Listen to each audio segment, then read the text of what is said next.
So much of life comes down to control. Understanding what we cannot control while simultaneously capitalizing and making the most of the things that we can. A constant awareness that's critical to our evolution. Epictetus wrote, "We must be at once cautious and courageous. Courageous in what does not depend upon choice, and cautious in what does." And this idea has been shared many, many times in many ways over the centuries. Another of which a lot of folks have heard is the serenity prayer, right? God, grant me the serenity to accept the things I cannot change, the courage to change the things I can, and the wisdom to know the difference. But regardless of how it's said and who it's said to, the point is the same. There are things we cannot control that we must find a way to stop exerting ourselves, stop exhausting our energy on. They are, as the saying goes, what they are. These obstacles are immovable. And rather than continue to push and push and push with all our strength and energy, our time is best suited learning to effectively navigate them. And then there exist those things that are in our control. I believe it was The Power of Now by Eckhart Tolle. He said, and I'm paraphrasing, if something cannot be changed, stop thinking about it, right? The future represents anxiety. It's worrying about things that haven't happened yet. The past is essentially depression. It's worrying about things that already happened. We can't do anything about the past or the future. All we have is now. And if it can be changed, then act now in bringing about a desired result. Take that first step. Create some semblance of momentum, no matter how small. But to worry about what is behind you or in front of you is actually insanity. I remember loving the simplicity and pointedness of that message. Accept it, eliminate it, or adjust yourself to it. Sometimes it helps when I think about things in metaphors, and I tend to do it often. This morning I was drinking coconut water, right, of all things, and I was thinking, man, it'd be nice, you know those little pieces of coconut that float around in there? I was like, it'd be great if they were not in there, right? So I had this idea, just grab a strainer, pour it through the strainer into the glass. I'm leaning over the counter, watching the pieces of coconut collect in the strainer, and I'm just thinking, sort of zoning out. Like, imagine if those were my problems, just being separated out of my life just like that, how nice it would be.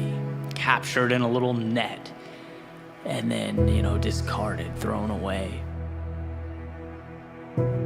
But, it didn't take me long to realize a couple things. One, such an idea would never happen. Life will always have some obstacle to place before us. That's what life does. After all, the word is predicated upon the avoidance of death. It's a struggle and a necessary one. Which leads me to the realization number 2. We want hardship, purpose and meaning.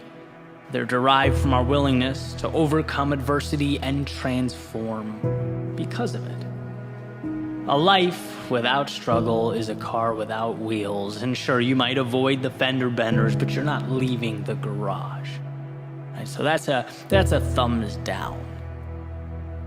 So I thought, okay, well, what if I slightly adjust that thinking? What if it's a subset of problems that I can remove? That's when it kind of hit me, the opportunity at hand, right? Not the so-called problems, but my thoughts about them. They're the real difference maker here. the negative storytelling that can be removed, pushed through the strainer. Again, not novel or groundbreaking. Like I said a few minutes ago, this idea has been around for thousands of years, but sometimes things land perfectly. Right moment, right time. And I knew what I needed to do was remove the worries and concerns pertaining to the events that I could not change. Yet I exhaust my energy dancing around and around with my thoughts about them. You cannot change the future. You can change right now, which ultimately becomes the future, and there's a difference. I had to, pull that back in. See, I think most of our problems are derived from anger or emotional attachment to the immovable, the unchangeable. One of my favorite sayings is, you can't change the direction of the wind, but you can always adjust your sails. And see, when you remove the self-tormenting you have going on about your past, things you wish you did or didn't do, when you remove the concern that the future won't be exactly what you want it to be, which tends to be where I lean of the two, you're left with one thing: the present, right? Clarity.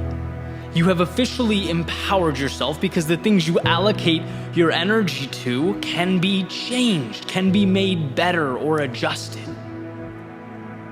And that's really what it's all about. You can't change the fact that someone you loved or cared about let you down. But when you dwell on it, you're now giving up the present as well. You're preventing yourself from doing what is required of you now to make your life better. You can't control the fact that your company's reducing its size and your department is being eliminated. Can't control the fact that 8% get accepted to whatever you're applying to. Can't control the fact that you will be criticized for doing the unpopular thing, the thing that you believe to be right. And I say these things not to be a downer. I actually don't think there's anything sad about this. To the contrary.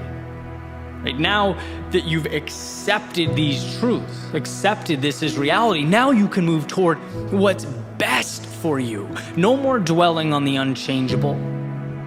No more fighting unwinnable wars. No, it's time to go put yourself in position to conquer whatever mountain is next.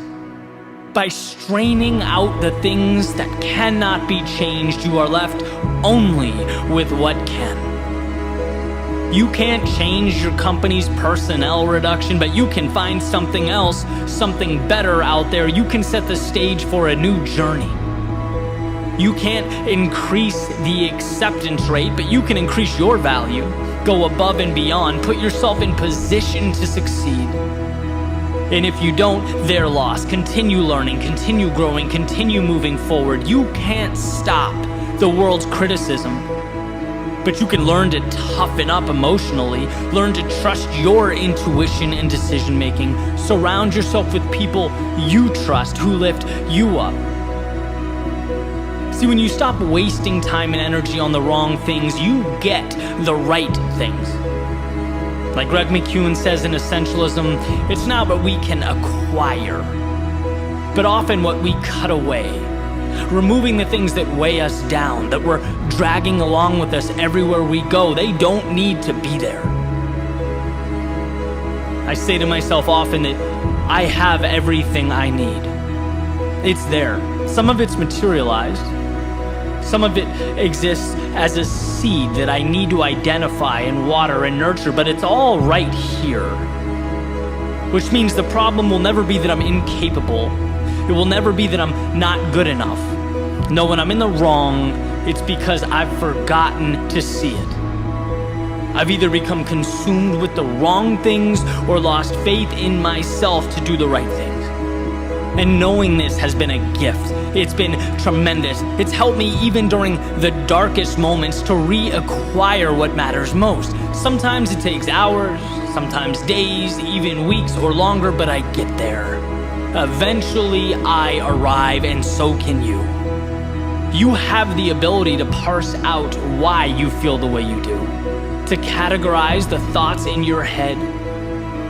Can I change it? No? Okay, gone. And with all that's left begins the journey, the good stuff. The adversity and the problems that will make you who you are. And don't misunderstand me. I'm not saying it will be easy, but I'm saying it will be worth it. And that's critical to understand. Your world is there to maneuver and adjust, to reshape, but its transformation depends on a laser-like focus on that which is malleable. That's saying, do what you can where you are with what you have. It will lead you to exactly where you need to be. Even if you don't trust the road before you, trust yourself to walk down it.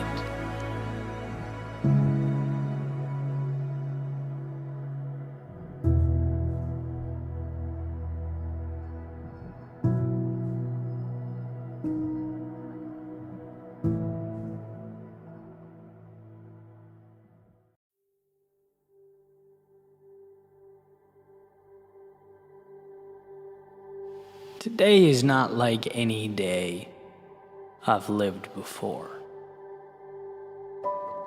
And why should it be?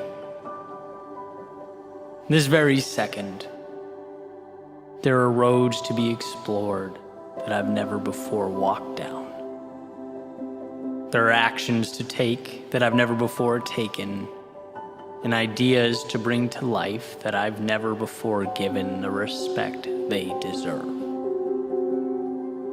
That's saying, my golden rule, you are always one decision away from a totally different life. You are always one realization from pulling the lever, opening the door, finding the answer you've been walking by all your life. The problem is you don't see today as today.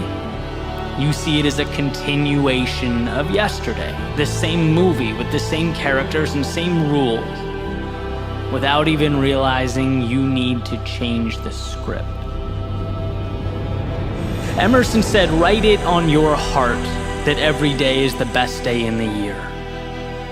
Why? Because it can be. Your job is to remember that things will continue on and on and on until we give them an end. We must manually close the book on yesterday's story and start anew because we can. We often don't realize, but we can. And that is why the morning, each new day is so precious. It's taking the mistakes and sometimes disappointments of yesterday and transforming them into today's lessons and the opportunity to begin again. A new journey seen through a new lens, walked through a new pair of shoes, a new sense of self. So here is your reminder that the words were and are, they're very different. That's why each sunrise transcribes into the sky the hopes and dreams of the you that you've always wanted to be. It's not a crazy formula or some secret code. It's simply untying your boat from the harbor that is yesterday and moving towards tomorrow's horizon.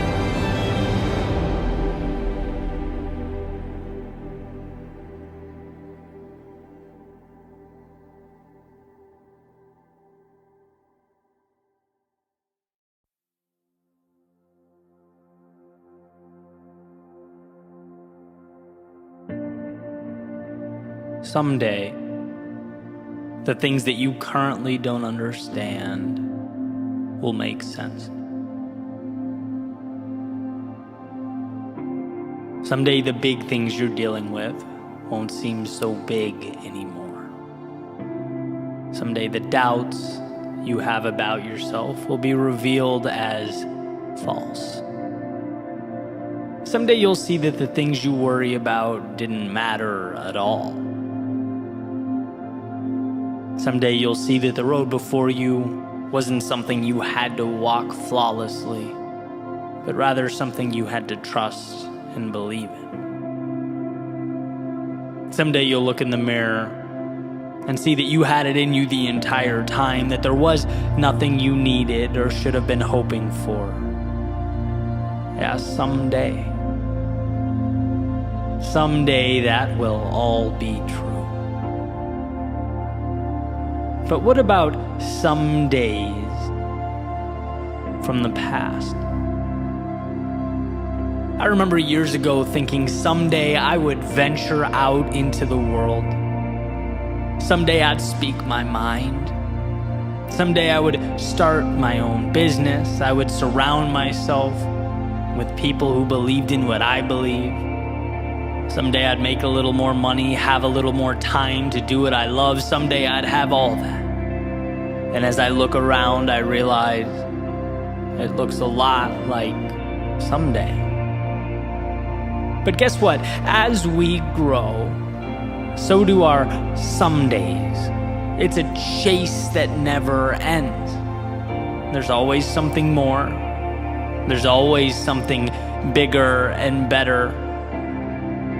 And the problem is not the ambition. The problem is forgetting that in so many ways, you've dreamt of being where you stand right now. You have arrived.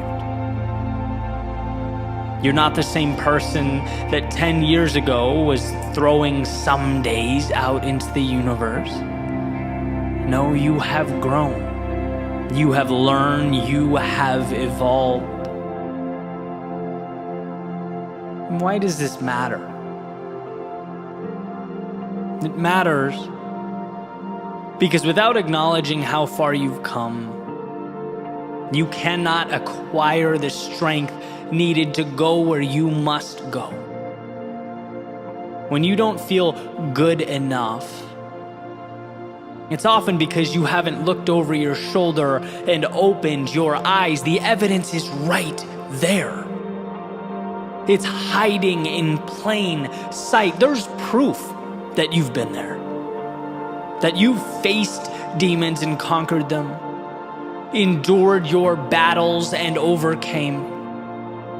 You did that.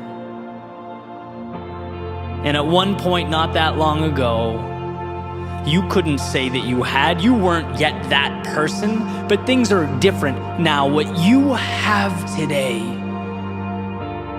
was once only that hopeful someday. It was a fleeting thought. It had no merit and no value, yet you brought it to life. Look what you've done. Understand how far you've come, how you ran when you could, you walked when it was possible, you crawled when you had to,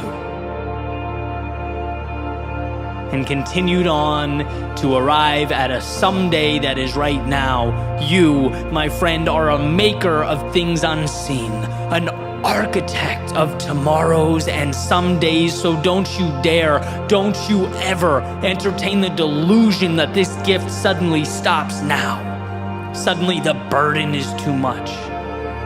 The mountain is too tall. No, what you do is overcome. That is who you are. You've done it for you. You've done it for the ones you love, and in some cases, the ones who didn't even understand, but you kept going. Marching through the fires of hell to turn some days into right nows. And I get that the road before you is uncertain. There's no way to know exactly how life will unfold. But that's besides the point. A bird can't predict every gust of wind it's going to encounter. It spreads its wings, takes off, and adapts because it can, because it always has, because that's what it does. I'm not advocating that you should have all the answers. No, I'm suggesting that you trust yourself to find them. To move forward into the haze that surrounds you, to make sense of the seemingly illogical, bring about reality from the make-believe. Someday, you will have what you're aiming for. But here's to never letting a today go by without realizing that you are always living out a someday from your past. You are always arriving and leaving simultaneously. The accomplished and the student, crossing a finish line and on the starting block with another race around the corner, another chance to stretch your legs and reach for the heavens. If you ever forget that, I ask that you find it within yourself to look over your shoulder, to remember what you once asked for, and to appreciate the journey that you have undertaken. You did that. Now onward you go. You have more some days to bring to life.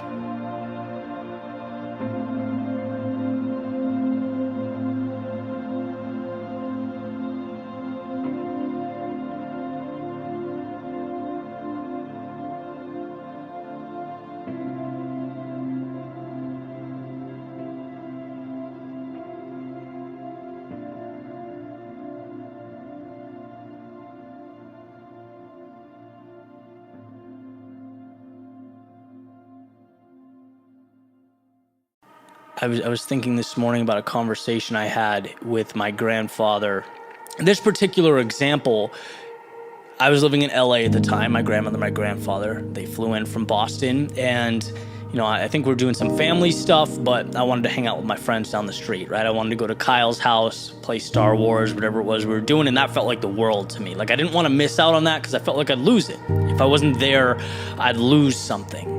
And I remember him taking me from the kitchen to the living room and being like, Eddie, you have to relax. He's like, that stuff, I promise you, will always be there. The fun, the escape, the metaphorical going to Kyle's house will always be there. You have to do what's right for you. And then when you need that, it's there. It was almost like all the nuance and the detail is reacquirable. And why I'm bringing this up, and it's a little bit of a pivot, but I've seen throughout my life, right, personally, this sort of loss aversion, like I mentioned a few days ago, where you don't want to leave a bad situation because you fear that the very basic boxes that you've checked, you can't get them back, right? It's like you can have a job that's you're not satisfied, you're unfulfilled, there's nothing great about it, you've lost your sense of self, your purpose, but you're getting a paycheck. Right? Or, at least you have some direction in the day or in your life. You can say who you are. There's some identity. There's some very basic boxes. You're not happy, but the basic boxes are checked. And what you fear is if you leave in pursuit of something different, maybe you can't check those boxes again, right? Or you're in a relationship and it's like, it's not right. And in your core it's not right. But there's very basic boxes that are checked, right? You're not alone, you're with someone, there's some predictability in your life. Like, it'd be tough to lose those things. And so that's really the essence of what I want to say, right? Having the self-belief and the self-trust, because that's really what it comes down to understanding that if you move into the unknown, you can recreate those things. You can check those basic boxes off. But if you don't have the courage to move out of that situation, you'll be shackled to a world that's not really meant for you, right? So like the job thing. And by the way, I always worry about saying this because there are people that love their jobs. I'm never ever knocking a 9-to-5. Like, it's just my thing. Right? That was, for me, I felt so constrained, and I'm just such a, I love to be creating and sort of out on the fringes. That's just like what motivates me. That's not how everyone works. So I don't want this to be interpreted as me bashing a 9-to-5. It's just my story. But like, I realize that I could have walked away, come back in a year after living in like Thailand, and things would have been exactly the same when I got back. right? I could have got a similar job. I could have found ways to check off those same boxes, right? Those foundational things, they're reacquirable. Just like the relationship thing, right? It's like if it's not right for you, there's 8 billion people in the world. 8 billion. You think one of those doesn't share your value system? One of those you can have fun with, hang out with, relax, enjoy yourself, improve your life? Like, of course you can. But you're worried about losing the very basics, the very basic boxes that you've checked. And it's like you have to have the courage and self-belief to walk away from those things. You have to believe in yourself enough to know that you can recreate a reality, right? With a similar foundation, but with the things on top of that that make you happy, make you feel alive. Like I'm prone to do, I found a random internet quote today. It says, "I am learning to love the sound of my feet walking away from things that are not meant for me." And it's that simple, right? You can never get where you're going if you're shackled to the things that don't move you, right? If you're staying in a place of discontent. And the message is simple, right? Believe in yourself, trust yourself. There's nothing in your life that you can't reacquire or rebuild. But what you'll miss if you stay in that place is the opportunity, the upside, the people that will change your life, the places that you've never seen, the experiences, the journeys that make life worth living. The upside is just too high.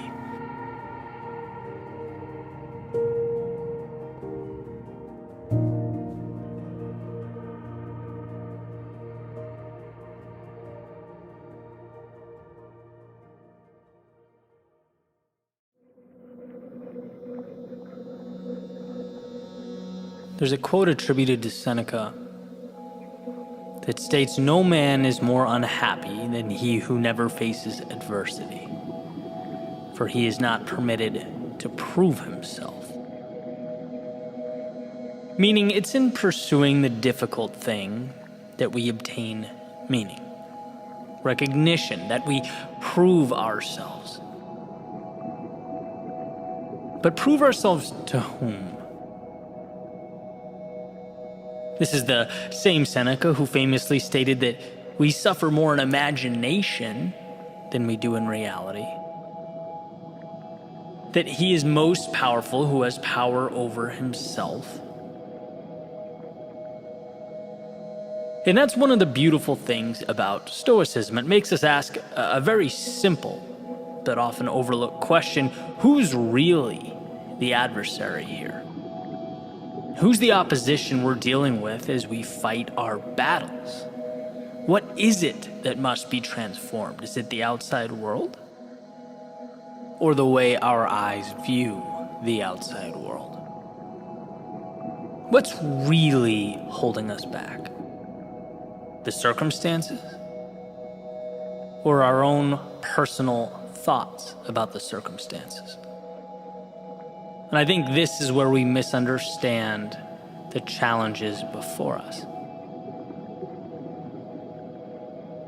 I want to delve into this power of perspective to explain that we are the gatekeepers between ourselves and our ideal lives. And very often we do a good job of ensuring that gate stays closed. We sabotage our own goals, our own dreams, our own happiness, while simultaneously pointing the finger at a million externalities. See, when we look at the difficulties of life, and there's no doubt that life can be a very difficult thing, it's easy to look at the world as this binary playing field, right? Me versus the world. And in fact, we often visualize the world as the enemy pushing back against us, as if its motives were counter to ours. But so many of these narratives, these stories, they actually say nothing about the outside world. And when we look deeper, it becomes apparent that they actually say a whole lot more about us. It's the one viewing that gets to decipher what the circumstance means. And so all narratives are reflections of the observer.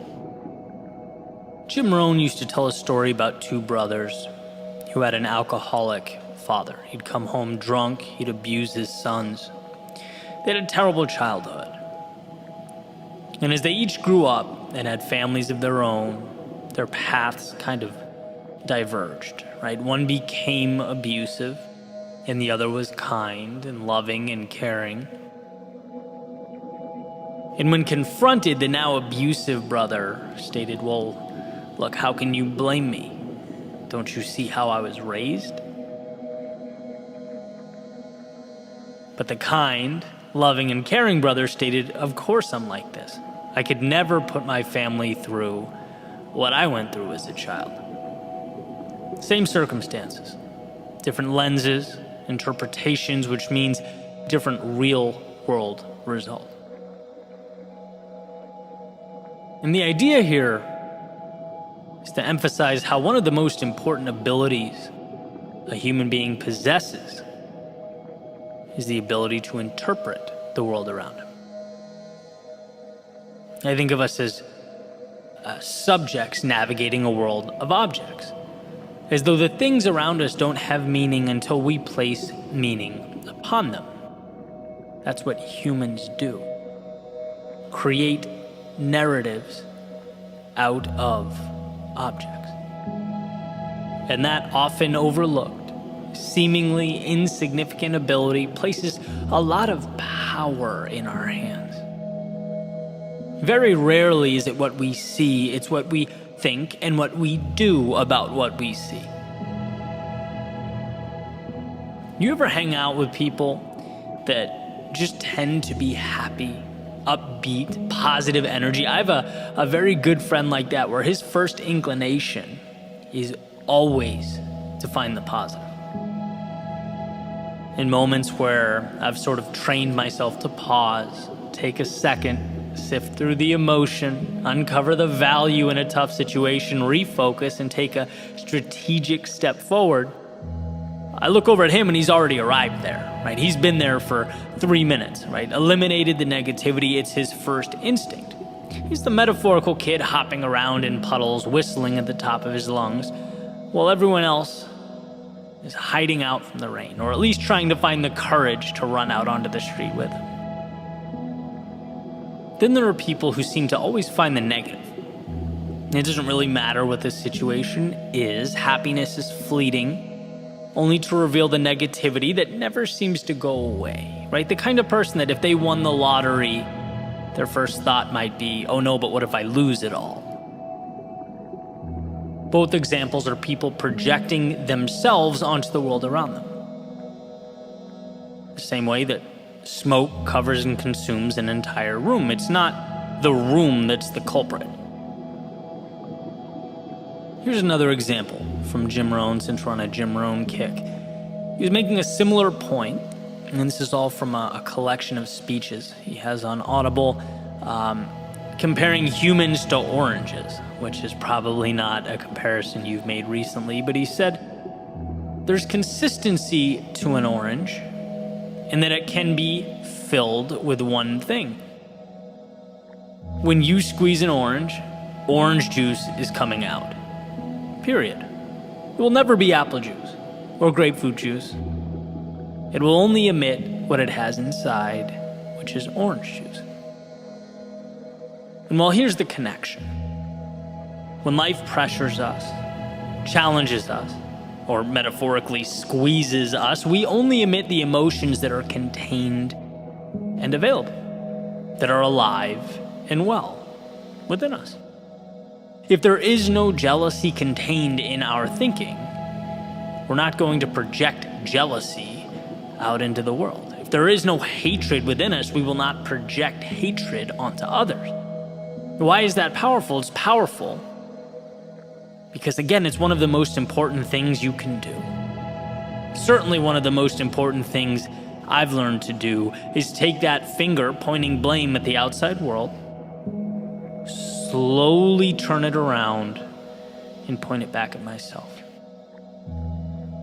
and ask, what thoughts, what emotions, what ideas am I letting live inside my head that's altering the narrative, the story I'm telling about myself and the world that I live in? And while one might think, well, that's uncomfortable, that's unfair, a little extreme, why should I point at myself? It's not my fault. I would challenge you, at least for the sake of the next few minutes, to see such a change as empowering, as your advantage, as the bridge from where you are to where you want to be. See, if you always have feelings of, let's say, jealousy around a particular person, that feeling in your stomach like, oh, they have it all, they're ahead, right? They live how I want to live, they're this and that, and I kind of hate them for it. You're naively giving the external world the power. You're saying, I feel the way I do because of that out there, some cosmic injustice. You are powerless because you're neglecting your personal agency as a factor. But when you turn that finger around and say, I only feel this way because I'm allowing myself to, then you can ask the question so many never think to ask. Why? Why do I feel this way? Which lights a path to how can I fix it? See, the key to a better life is realizing you don't have to be in the passenger seat, pointing at and blaming the driver, complaining about the road being taken. No, you can get into the driver's seat. You can take the wheel. You can take control. Inherit responsibility. And there's more at stake. There's greater vulnerability. But the upside is unfathomable. And I find myself thinking all the time, man, people are blaming the wrong things. They're shifting blame to the wrong adversaries. The real villain here is not the driver or the road or the weather.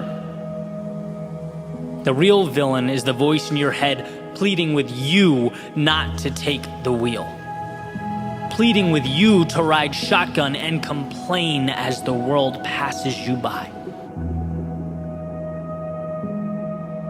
And of course, it makes sense to qualify that with the inevitability that there are some things placed upon us that are just bigger than us, that we can't control. And you can make a list however long you want to. Natural disasters, decisions and actions of others, health problems. We don't often get to choose the landscape. So as the Stoics would say, understand that. Understand what you can't control and what you can. Because the beauty is that you can control how you navigate that landscape, and that is power. That is what makes the difference.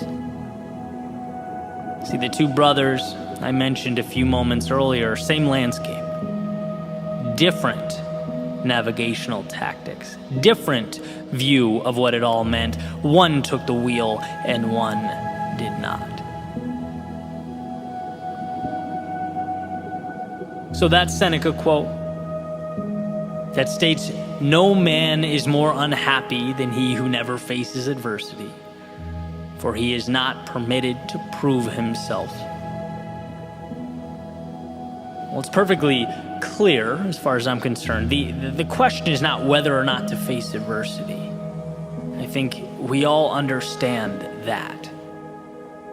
What I hope we take from today is a better understanding of what the true adversity is. A better understanding of the fact that in front of us there is always an answer, a key to every lock. Some people just don't think to look. They're so busy peering around every corner for external enemies and scapegoats that they don't give themselves permission to succeed. Maybe unfortunate, but it's true. You can hit the bullseye over and over again. But if it's the wrong target, it won't do much for you. You might as well have missed by 50 feet. And I think that is what we overlook. You can't always fix the outside world. You can't change the unchangeable, but you can always change yourself. You can always fix you. As Tolstoy said, everyone wants to change the world, but no one thinks of changing himself.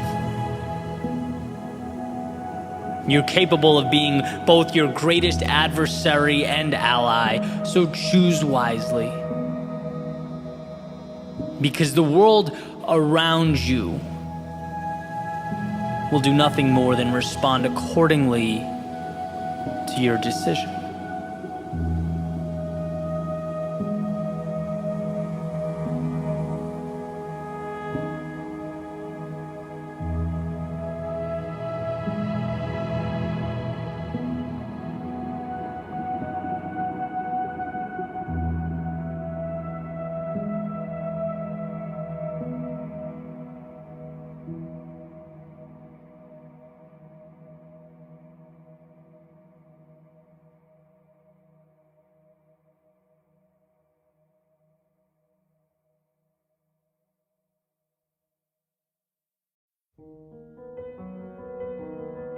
Just go. Sure, things will feel strange at first, abstract at first, wrong at first. It's incredibly difficult to separate from the past. It's hard to detach from the deeply rooted biological whispering of, hey, at least you knew what to expect back there. But that whispering has preservation in mind, not happiness. And at some point, we need to stop preserving that which is not ideal, so go. The walls that once existed, they'll crumble. And this will be startling at first, shocking at first, intimidating at first. It's incredibly difficult to watch foundational structures crumble around us, especially when you know you are the one that lit the fuse. It's hard to walk away from the faint murmur stating, hey, this was your home, how dare you leave it? But those words, they have status quo in mind, not growth. And home is an idea you take with you. It's no set of parameters. Just go. The stories you told yourself, the narratives you thought were forever will prove to be nothing more than the end of an underwhelming chapter. This will feel abrupt at first, unfair at first, will leave you deeply unsatisfied at first. It's incredibly difficult to realize that happily ever afters aren't linear, they're cyclical. It's hard to walk away from the voices pleading with you not to turn the page, stating that because their realities will remain the same, so must yours. But those aren't the characters with whom you'll emerge victorious. Some movies must be recast, the setting reimagined, the hero reinvented. And so it should be known that your greatest strength is the little steps that you are capable of taking, the little decisions you are capable of making. And remember, safety is not safe when it keeps you from what you need. And the wrong nows have a tendency to evolve into the wrong forevers. The small concessions, well, they become the big mistakes. So if it's a sign you're hoping for, let this be it. If there's a time you're waiting for, let now be that time. If it's someday you are dependent upon, let today be that day. As doing nothing is in fact a decision, but only one of many. One path laid out before you, one single grain of sand, where the edge of today's world touches the shores of tomorrow's. Sometimes it's about the ability to stand up, face the horizon, and just go. Go because it's only upon going that you realize you're capable of the journey. You finally see in yourself the strength you've longed for. It's in going that you realize yesterday's situation wasn't even really the problem. It was your fear of the unknown, of leaving that situation. It was living with the devil you knew, instead of potentially having to face the devil you didn't. That's what happened to your wings. They just felt safer tucked away. But it's in going that we acquire perspective. The tragedies, the devastation, the things that kept us awake at night, they really weren't that bad. But how are we to know? When you build walls around yourself, what's within them becomes your entire world. It's in going that you create yourself. And while everything you need is already beating in your chest, the great unknown before you is the water to that seed, the key to that door. What you fear is exactly what you need. And so the beautiful dance through life goes on. Not beautiful because of its elegance, it's rarely that. But beautiful because of its promise, its malleability. Beautiful because we get to move without answers in order to find answers. Beautiful because what we become is directly proportional to what we're willing to endure. And that means that the universe doesn't judge. It doesn't know us by our failures or our mistakes, but by our courage. Our courage to face all of these things and move forward anyway. To relentlessly explore the resilience of the human spirit. An infinite light in an otherwise finite world, a bridge that is built beneath our feet in real time. And what a weight off of our shoulders to know this. We don't have to get it right. We just have to step out the door trusting that we will pick up enough pieces to put together something meaningful. We just have to go. And then the world, it opens up. Just like that. Leave the old, embrace the new, simple, you think to yourself. Well, yeah, of course, the best things in life are always simple. Always have been, always will be. We just imagine them to be difficult. We have a knack for making simple decisions into complex matrices of cause and effect. Pros and cons, wins and losses. We learn to think for years until we finally come to the brilliant realization that happiness, that meaning, that a life well lived comes when we think less. Ready, fire, aim. There is no perfect path, just an adjusted course, an endless series of change, of learning that falling is just a road sign indicating where we need to go next. You can't plan for that. You can't chart a course that doesn't exist. No, you leave who you were yesterday behind and you set sail. They'll ask you, where do you see yourself in 5 years? And you'll think, who knows? But not here. It couldn't be here. It must be somewhere evolved, where pieces of the world shaped your outlook and became the armor that you now wear. New game, New rules, new expectations, new people, new places. And what really changed? Well, how you view yourself. It's funny how it all works. How things come together when we look over our shoulders. Like it was meant to be. As if this had to be the way things are.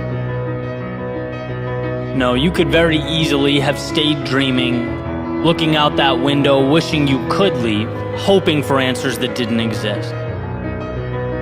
And so the complex now feels as simple as we meant it to. We move forward not knowing but trusting, and we look back with the sense of understanding and a confidence that was built over time.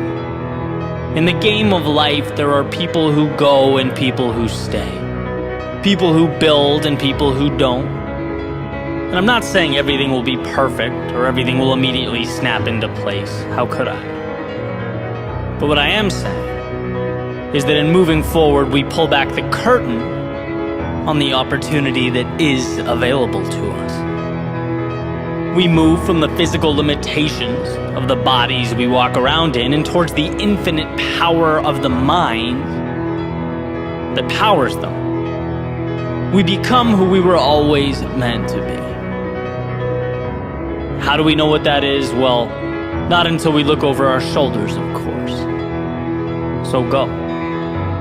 Go make your mistakes. Go learn your lessons. Feel your moments of pain and your moments of bliss. Your times of doubt and your times of certainty. Because in doing so, you will have done the very thing so few people get to do with their limited time on this planet. Truly live. So go. Just go.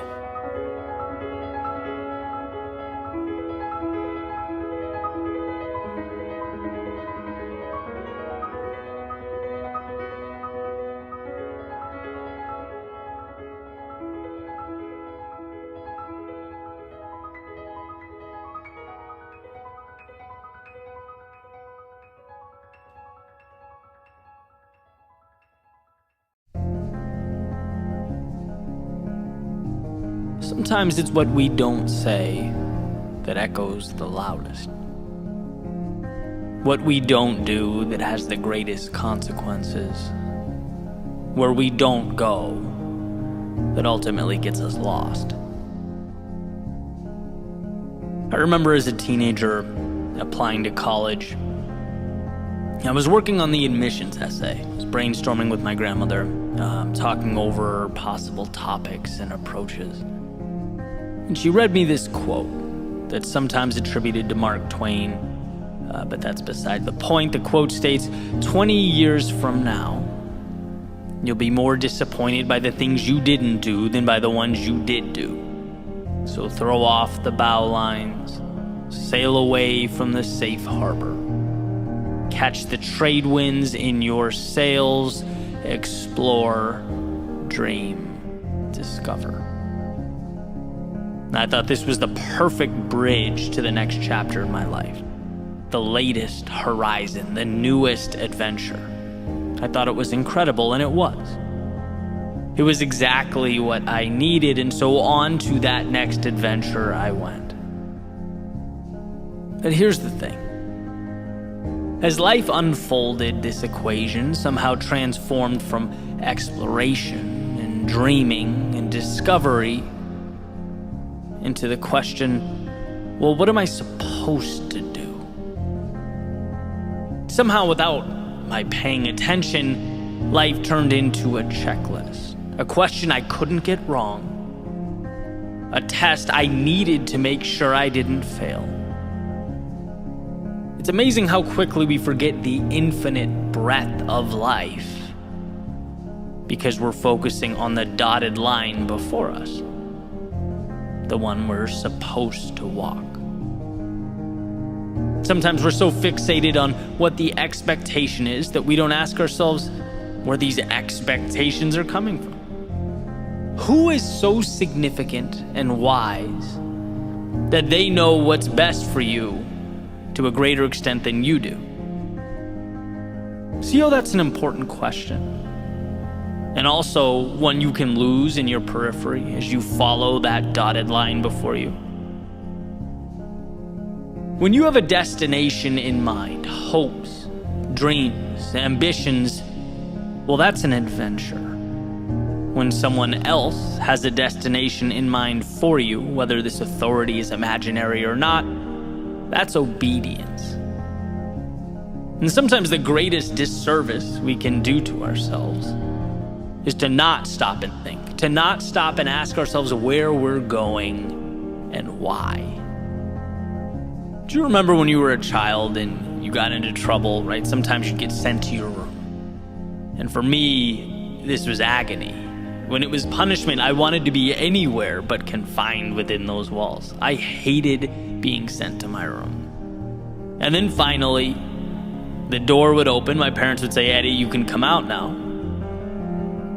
I'd go outside, play basketball for a little bit, and then oftentimes I'd find myself right back in my room. Happy, playing with my toys, whatever I was doing, not a care in the world. And it's like, what changed?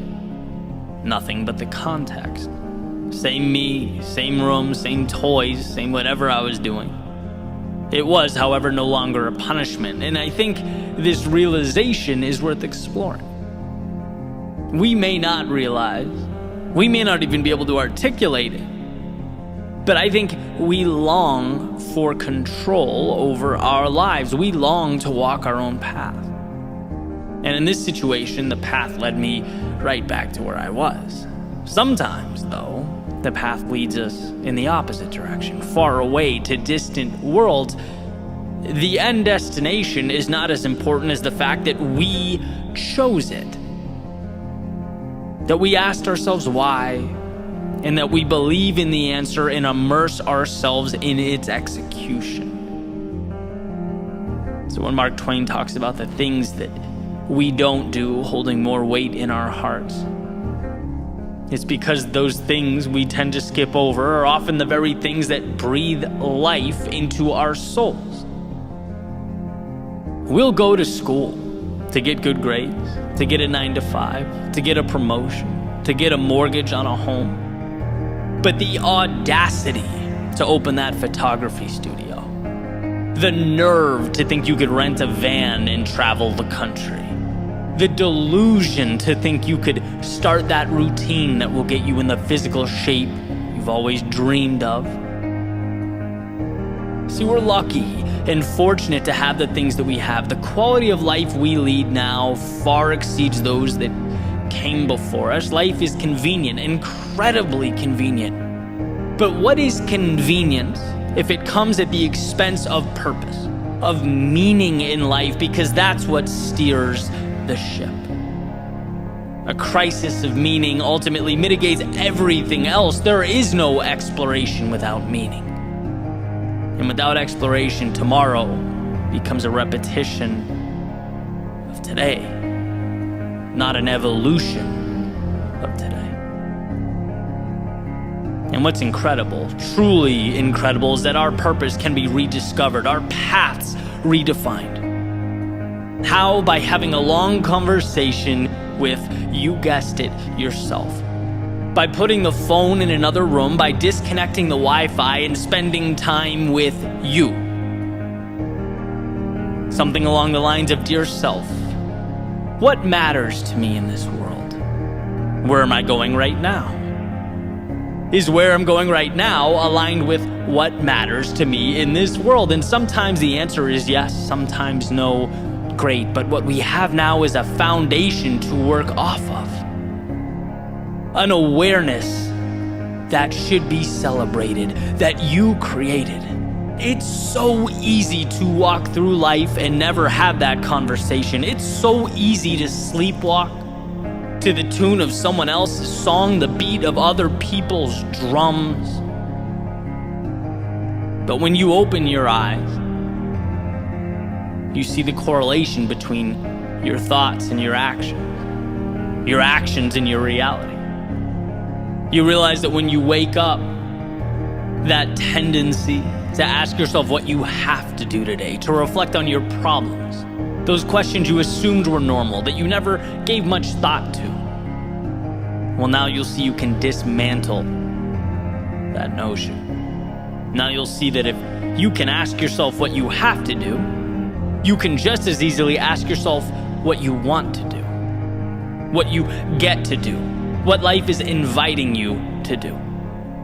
If you can reflect on your problems, you are just as capable of reflecting on the opportunity at your fingertips. If you can spend time dwelling on whether you're walking the obligatory dotted line that's been laid out in front of you, you're just as capable of redrawing that line and allowing it to pull you into a new dimension.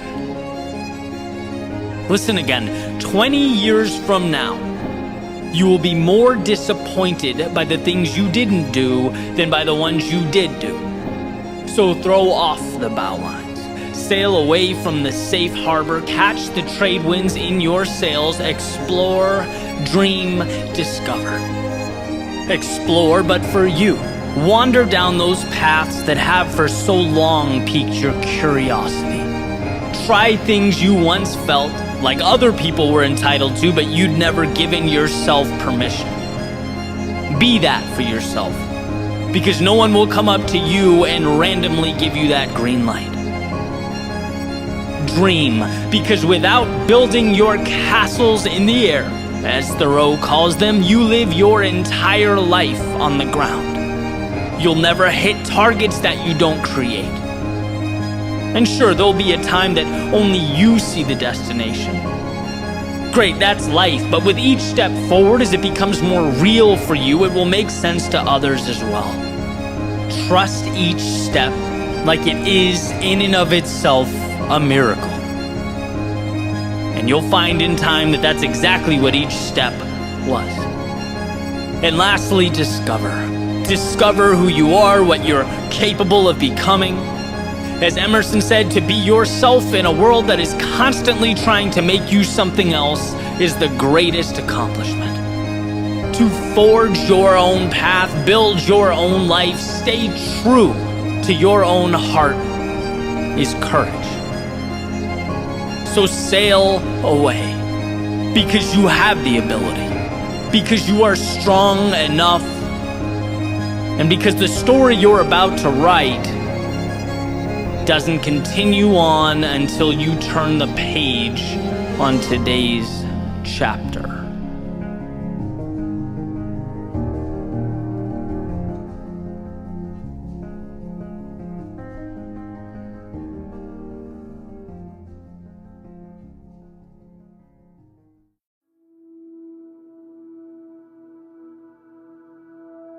Many of life's failures are people who didn't realize how close they were to success when they gave up.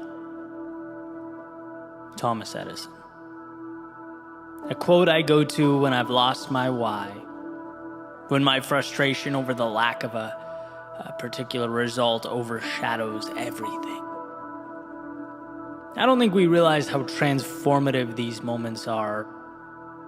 When confronted by them, we're presented two options: give up or emerge better than we were. It's not intuitive, right? It's not normal to think, I know this is hard, but hey, I'm one adjustment away from getting it right. One move away from uncovering momentum. That's why in such moments, I rely on others to remind me, and it's why I remind you now. To reiterate how small a push is required to simply get things moving. To remind you that you do want this. It does mean something to you. And you know what? These are the moments you'll look back on with the tear in your eye, a smile on your face, and you'll be grateful you pushed through. These moments, the darkest of nights, the lowest of lows, when we're lost, we're stuck, unsure, they are the ones that matter. So shake it off. See the difference? The reason so many people turn around is because they don't know the secret I'm about to tell you. The very same secret those before have passed on to me. You don't need to do anything but not stop. And if that seems too obvious or cliche, let me explain to you that it's in going that we're forced to find solutions. We're forced to become more. It's incredibly hard to stop an object in motion. But the question is, can you move forward when you don't have the answers? When you're tired? When what you've been looking for is nowhere to be found? Can you imagine at that moment what the other side will be like? Looking back on your journey, knowing that where others stopped, you hung on. Where the cost was too much for so many, you laid it all on the line. These are the decisions you have to make now. So don't listen to that voice rationalizing, begging you to take it down a notch or return to the normalcy of yesterday. Let this message resonate. Hear me. Embrace the fact that you are always one move away from recapturing momentum, from finding yourself again. It's there.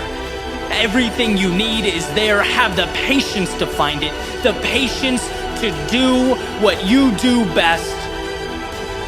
Find a way.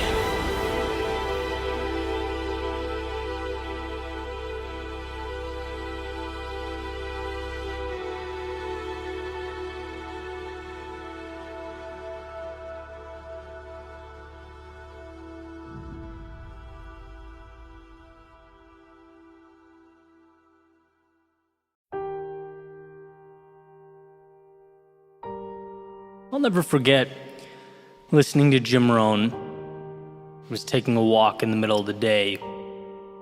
I needed to get out, decompress, rethink, realign. And this message came through my headphones.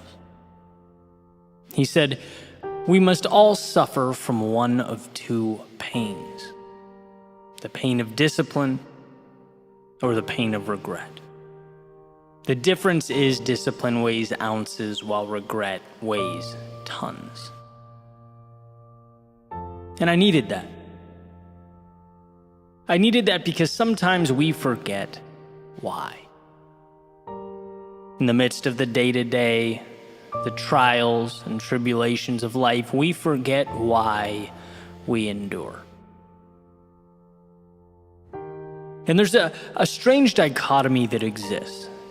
Because, you can't measure discomfort that hasn't arrived yet. You can't identify regret that hasn't materialized. Yet in a way, you have to. You have to somehow make that tangible. You have to know that sacrifices of today deliver you from the anguish of "I wish," or "if only," or "maybe I could have." I've heard it said that humans' ability to delay gratification is what makes us so unique, incredible even. But that doesn't mean it comes easy. So as I walked, I became reacquainted with the trust that I had in myself, in the future, and the steps I was taking. It wasn't that I'd reached some grand finale, but that I gave myself permission to stop constantly expecting one. Worrying when things didn't go as planned, feeling disgusted with myself when I fell short. This is, after all, part of a process. And if one stays the course, builds a foundation of discipline to guide them towards what they believe in, things will evolve. We feel uncertain because new things don't have a precedent, at least not a personal one. And that feeling of, I wish I knew or had some predictability, it's real, it's common.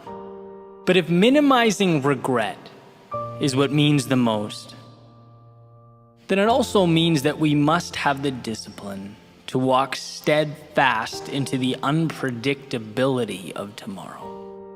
A long-term, sustained discipline.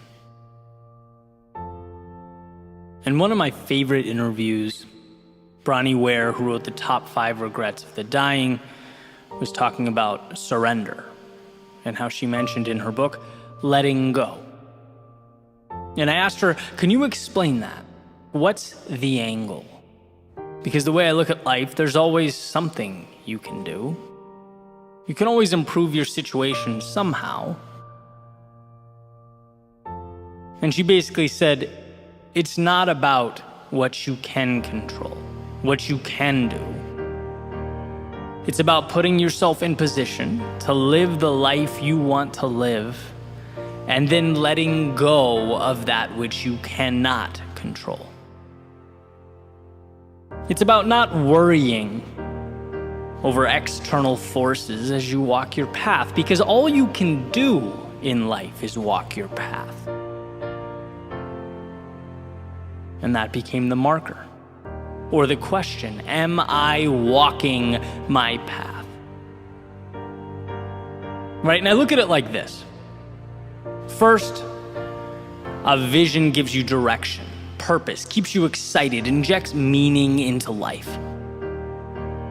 Second, discipline keeps you moving, becomes the tiny steps that transport you through your pursuit of meaning. And third, trust in the process. That you are here to give everything you have to give, and then the rest, as Bronnie says, must be surrendered. But the reason I bring this up is because all of it fits together like a puzzle, like 3 pillars of a Parthenon. And when people reach out to me all the time, they're upset that they're not as disciplined as they'd like to be. And they're listening to the speeches, they're watching the videos, they're absorbing the content, trying to improve. But nothing seems to get the engine going. And I'm wondering, what is your North Star? What are you aiming for? Because as far as I'm concerned, it's impossible to be disciplined if you don't have a reason. You know, when Jim Rohn states that the pain is in ounces now, well, there's an implicit compared to what being asked, right? Compared to that top of the mountain that you'd presumably miss out on. So if the mountaintop's not defined, you're on a fool's errand. That's why I had so much trouble with my old career, for example. It's hard to be disciplined. There's no buy-in on the purpose. Right? Using my previous metaphor, it's little steps, sure, but towards what? If you don't know, it's only practical then to look around and ask yourself, why am I taking them? Why not go drink with my friends? Why not stream this series on Netflix until 4 a.m.? Why not skip the workout? You can listen to people on YouTube scream at you to do more and be more and try harder all day, but without that piece, it will not get you very far. A vision, the discipline to pursue it, and a trust in the process. And you could say the same with someone who might have a clear vision, a dream, a perfect idea of what they want, but never take action, right? The discipline never materializes. Makes the endeavor just as meaningless. Things don't change until you take that big picture, that vision, and you break it down into little things you can do every day. That's it. And isn't that amazing?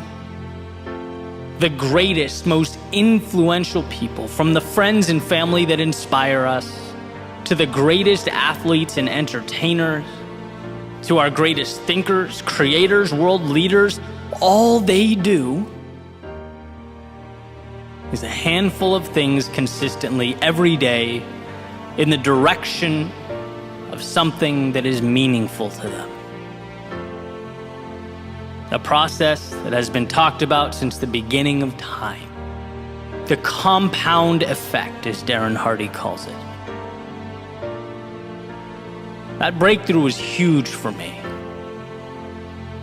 The realization that I don't need to leap any mountain. I just need to ascend one tiny rock at a time, and that is not a superhuman ability, that is a single decision. So here the question isn't, can you be more disciplined? Of course you can. The question is, which few things are most meaningful to you? Which will you be focusing on every day so that they expand and inject value into you and the world? And then, lastly, there's trust. Sometimes the most difficult. Seeing the unseen. Maintaining confidence in that which is unknown. An incredibly challenging expectation in an instantaneous world, a world where things are immediate. Feedback is immediate. Messages are sent across the planet instantaneously. Goods and services arrive within hours. We have forgotten patience because it is disintegrating before our very eyes. We are a society of now. But the best things in life, they take time. They require that we hold up our end of the bargain and that we trust life will fall into place. Belief in a process that will come to mean more than anything that arrives in 30 seconds ever could. A vision, the discipline to pursue it, and a trust in the process.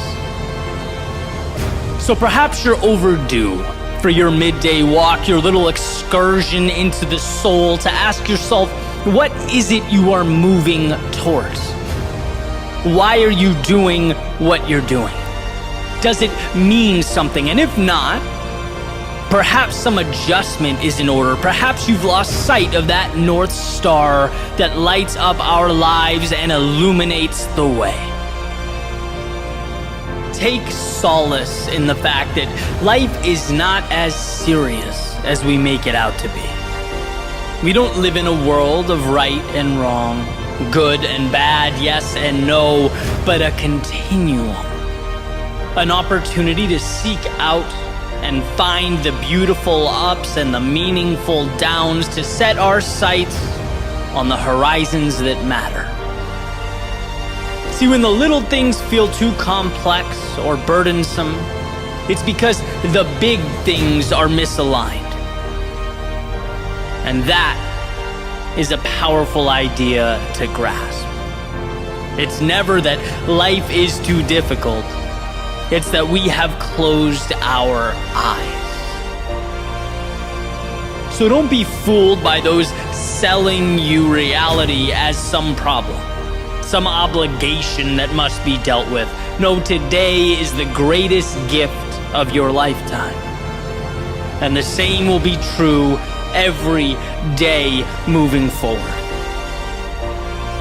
And to echo Jim Rohn, absolutely it is a gift comprised of sacrifice, discomfort along the way. But that's a small price to pay for entry to the show, for the ability to embrace the mystery and embark upon the adventure when you're pointed to the right North Star. Well, the road, it feels less treacherous on your feet. The hills less strenuous on your legs. What we often deem to be a lack of preparedness, ability, strength, well, might just be a lack of alignment. So adjust. Because this world, flexible and limitless, invites you to do just that. It invites you to explore until you've uncovered your vision, to pursue it like nothing else matters, to sidestep the obstacles, invert the setbacks, and lastly, to find hope when there appears to be none. To set your sails, walk your path, run your race, and surrender to that which is beyond your control. And you'll find that with a vision, with discipline, with trust in the process, there is no situation or circumstance outside the scope of what's possible for you.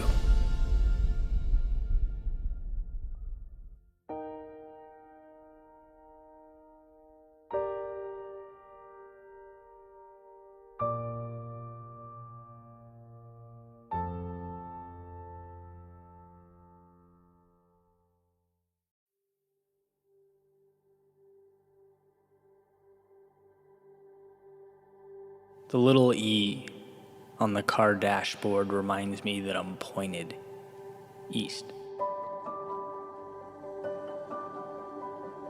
As I sit at the red light, perpendicular to Ocean Ave, staring out at the water, this is it. This is as far as I can go. There are no more streets or towns or cities. There can't be any more stops along the way, just miles and miles of ocean.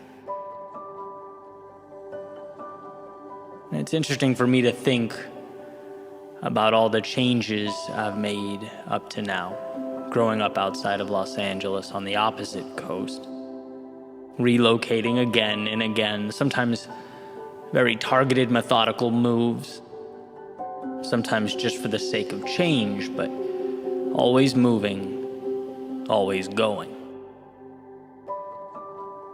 There's a saying that wherever you go, you take yourself with you, right? You can change the scenario, the circumstances, the surroundings, but ultimately, you can never outrun yourself. You are accompanying you on whatever journey awaits. And it's often not until you run out of real estate, until there's no more road or options, that you're forced to look in the mirror and acknowledge that it is you who must change. It's you who must evolve and become that person that you need you to become. And that can be a scary thing. After all, anyone can get in a car and head east. Anyone can point the compass away from the chaos of now, move away from their demons. But how many of us can find the strength to look those demons in the eye? How many of us can make ourselves bigger than what attempts to weigh us down? All of us can, but how many of us do? Are we running to something or from something? Because there is a difference, and that difference is not small. One of my favorite speakers, Jim Rohn, when referencing our journeys through life, our push to make more of ourselves, he essentially said, it's not what you get at the other end. It's who you become along the way. And I think, like everyone, I've forgotten that from time to time over the years, forgotten that value is not simply in going, but in becoming, in the courageous little steps that accumulate over time. Forgotten that the external world might inspire or excite, that change might invigorate the soul, that the road untraveled might remind me of life's beauty, but these externalities are only as valuable as you allow them to be. They're only opportunities if you decide them to be so.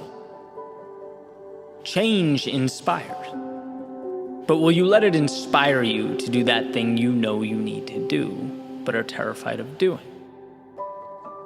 And that road, it might remind you of life's beauty. But will you let that reminder be your invitation to share your own beauty with the world, whatever that means for you? Can you be that vulnerable? Can you take that leap in the story of your becoming? See, it is incredibly easy to look out at the world and pinpoint its flaws. All those little problems and imperfections, they tend to jump out at us. But can you identify what you, yourself, need? Can you be courageous enough to ask those questions of yourself? What matters to me? What does a meaningful life look like to me? Where am I falling short? That is a conversation that needs to be had. And it needs to be had often. Otherwise, we will drive and drive and drive until we hit water and are forced to ask that question. Because it's interesting that when we don't pause and make the changes that need to be made, life has a way of ensuring that we do. But when it's mandated by life, it tends to be a lot messier, a lot more chaotic. At least than when we make the decision ourselves. But either way, we cannot run forever. Either way, we must step into a new pair of shoes and learn to walk confidently with them into the night. There are plenty of little mantras floating around out there, little pieces of advice, and perhaps it's best for us to weigh them each individually, see what meets our needs and fits our criteria. After all, life is not one size fits all. But one of my favorite among these is to do one single thing that scares you every day, and I'll tell you why. Because when we become conditioned to turning our backs on all the uncomfortable things in life, we cripple our prospects of a better tomorrow. It's synonymous with the seed refusing water, saying no to the very thing it needs most. And what should be noted here, one of the reasons it's so dangerous, is that saying no is incredibly subtle. It's not some big event or explosion. There's no fireworks show that occurs every time you walk away from what you need. No, it goes unnoticed.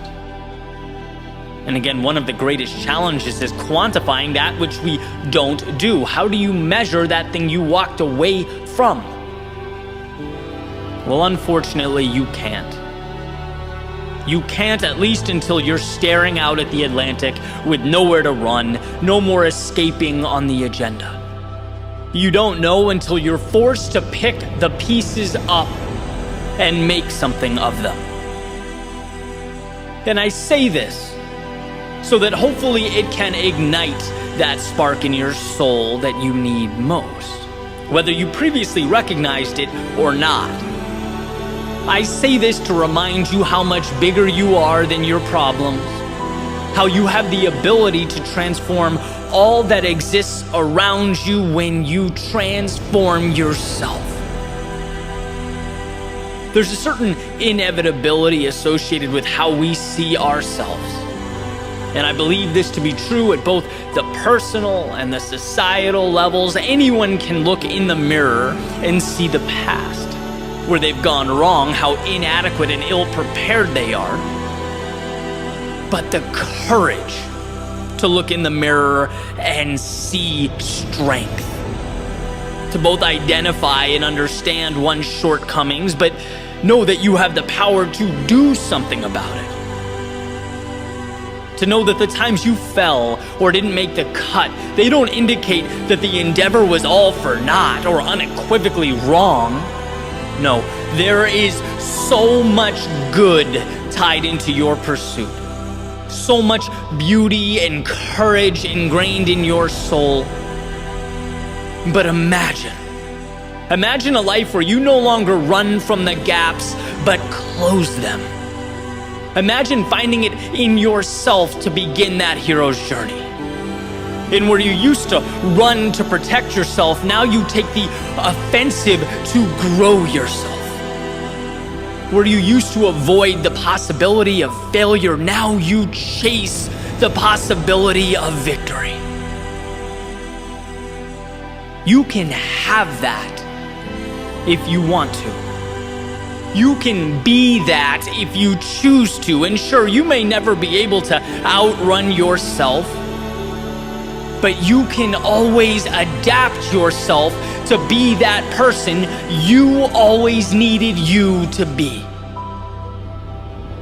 Sometimes we just need the reminder that we are strong enough. We do have what it takes.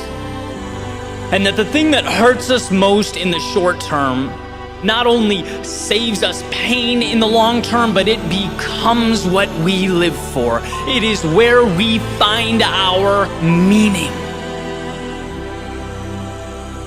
And so perhaps this ocean before me is not there to remind me of my constraints, that I have no road left, but a reminder of just how often we measure using the wrong metrics.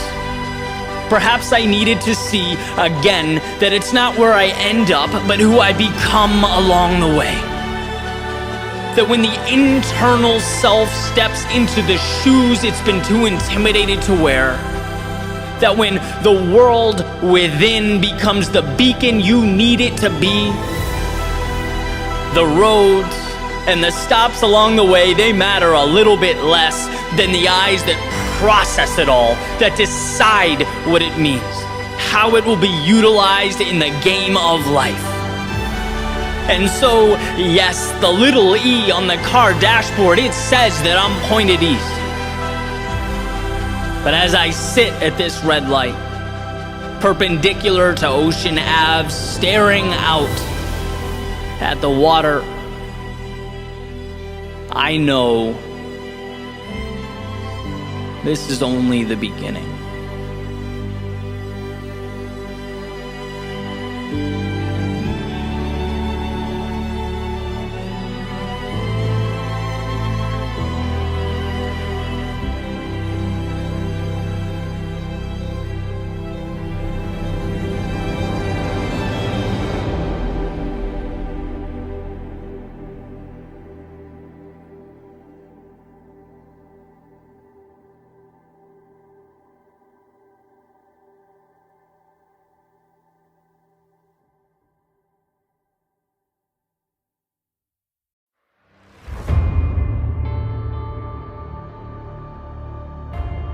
Everyone wants to be great.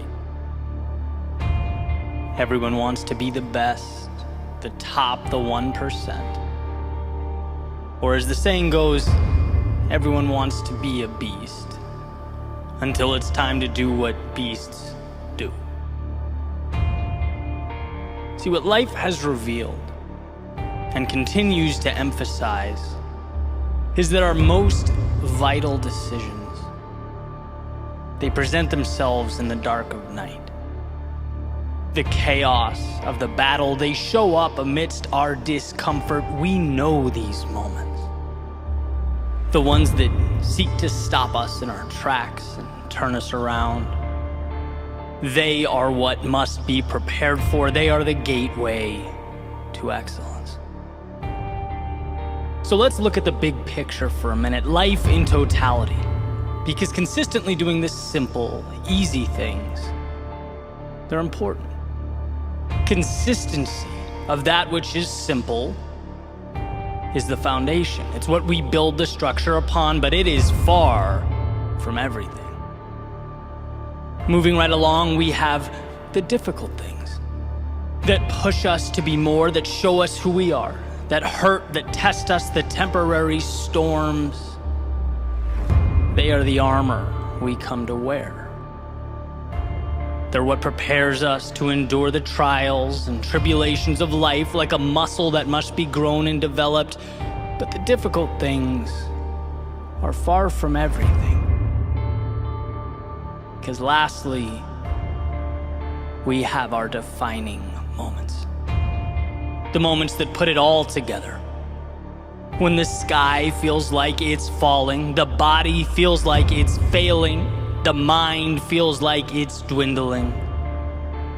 Presenting the question, will you do the hard thing when you feel like you can't do the hard thing? It's doing what's difficult when the situation around you is screaming at the top of its lungs. You've gone too far. You've separated from normalcy. You are wandering into something that can no longer be deemed predictable or safe. See, running is hard. But running when you're tired, when you didn't get a great sleep last night, you don't feel good, when you're busy, when your schedule's full, when you have things to do, when you're in the midst of your workout and your lungs are screaming for air, the cloud of pain is hovering over you as you make your way forward for no other reason than you told yourself you would. That's not hard, that's transformative. Going to the gym is hard. But going to the gym when you don't want to, when you don't even feel like stepping into the car, when your mind is trying to rationalize a day off, when you're asking yourself what the point was to begin with, that's not hard. That's transformative. Growing your business is hard. But growing your business when you've experienced a monumental letdown, when you went all in and were left empty-handed, when you were chewed up and spit back out, yet you showed up, kept your eyes locked in on that win, that's not hard, that is transformative. See, these monumental moments, the ones that break so many of us, that we've all come face to face with over the course of our lives, they're not about easy versus hard. They're about doing the hard thing when it seems as though you cannot do the hard thing. The world is saying no. Your body is saying no. That chirping in your head is saying no.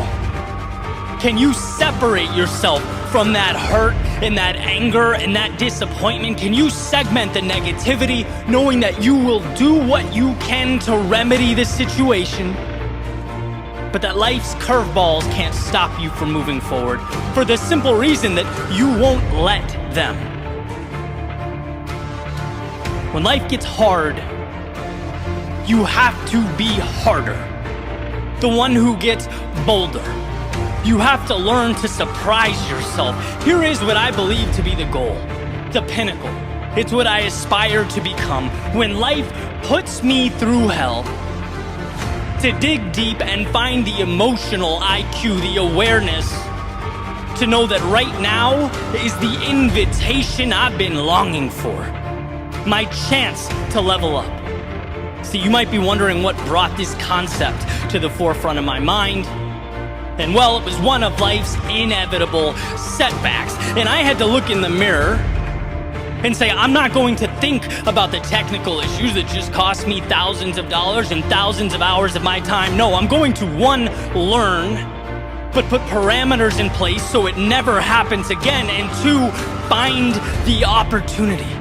See, when we build back, we tend to build back stronger, clean slate, new lease on life. Where can I be better than I was? Where can I pinpoint and capitalize on the value I once walked right by?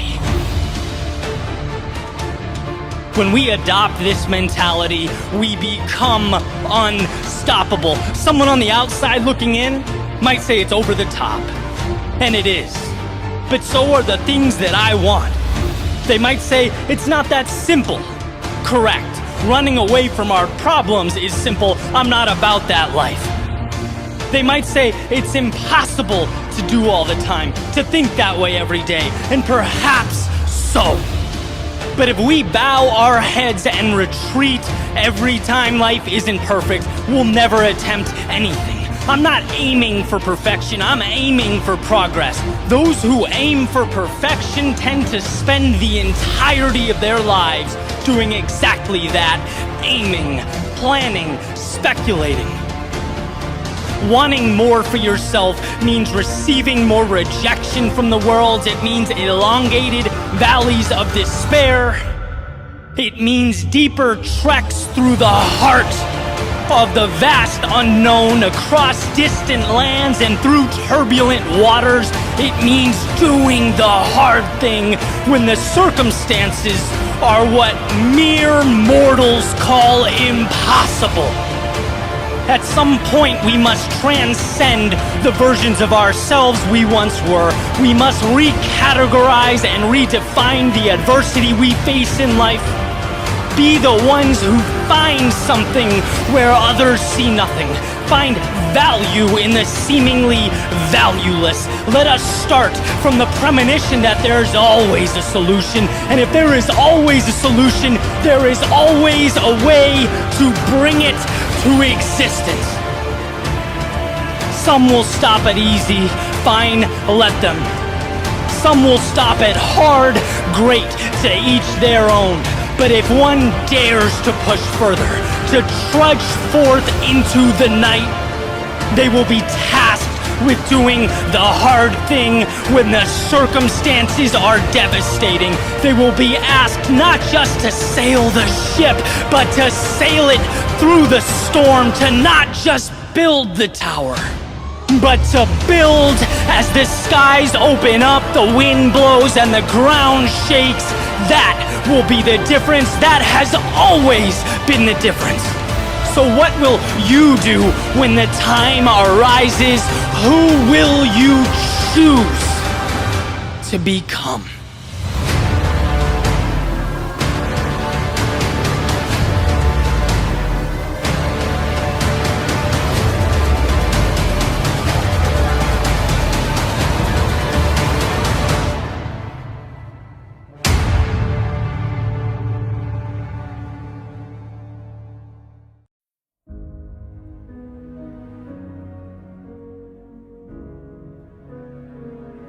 In his play Measure for Measure, Shakespeare wrote in 1603 a line that I think adequately sums up the reason so many of us fall short of what we are capable of becoming. He wrote, "Our doubts are traitors, and make us lose the good we oft might win by fearing to attempt."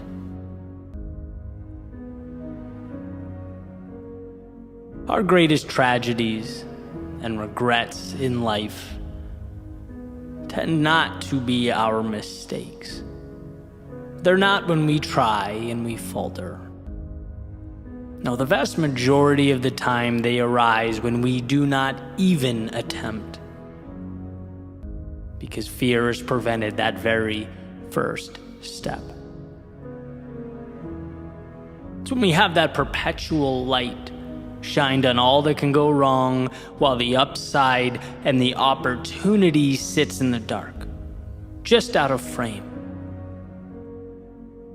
And in a world where you get what you focus on, to only focus on the worst possible outcome, it's a death sentence. It's debilitating. The way I see it, there are a million ways to improve something. There are infinite roads and paths and possibilities. None are certain, but what is? Here's the interesting thing, though. The only certainty, the only thing that is for sure, is that if you don't go, you will not arrive. One will never finish what they do not start.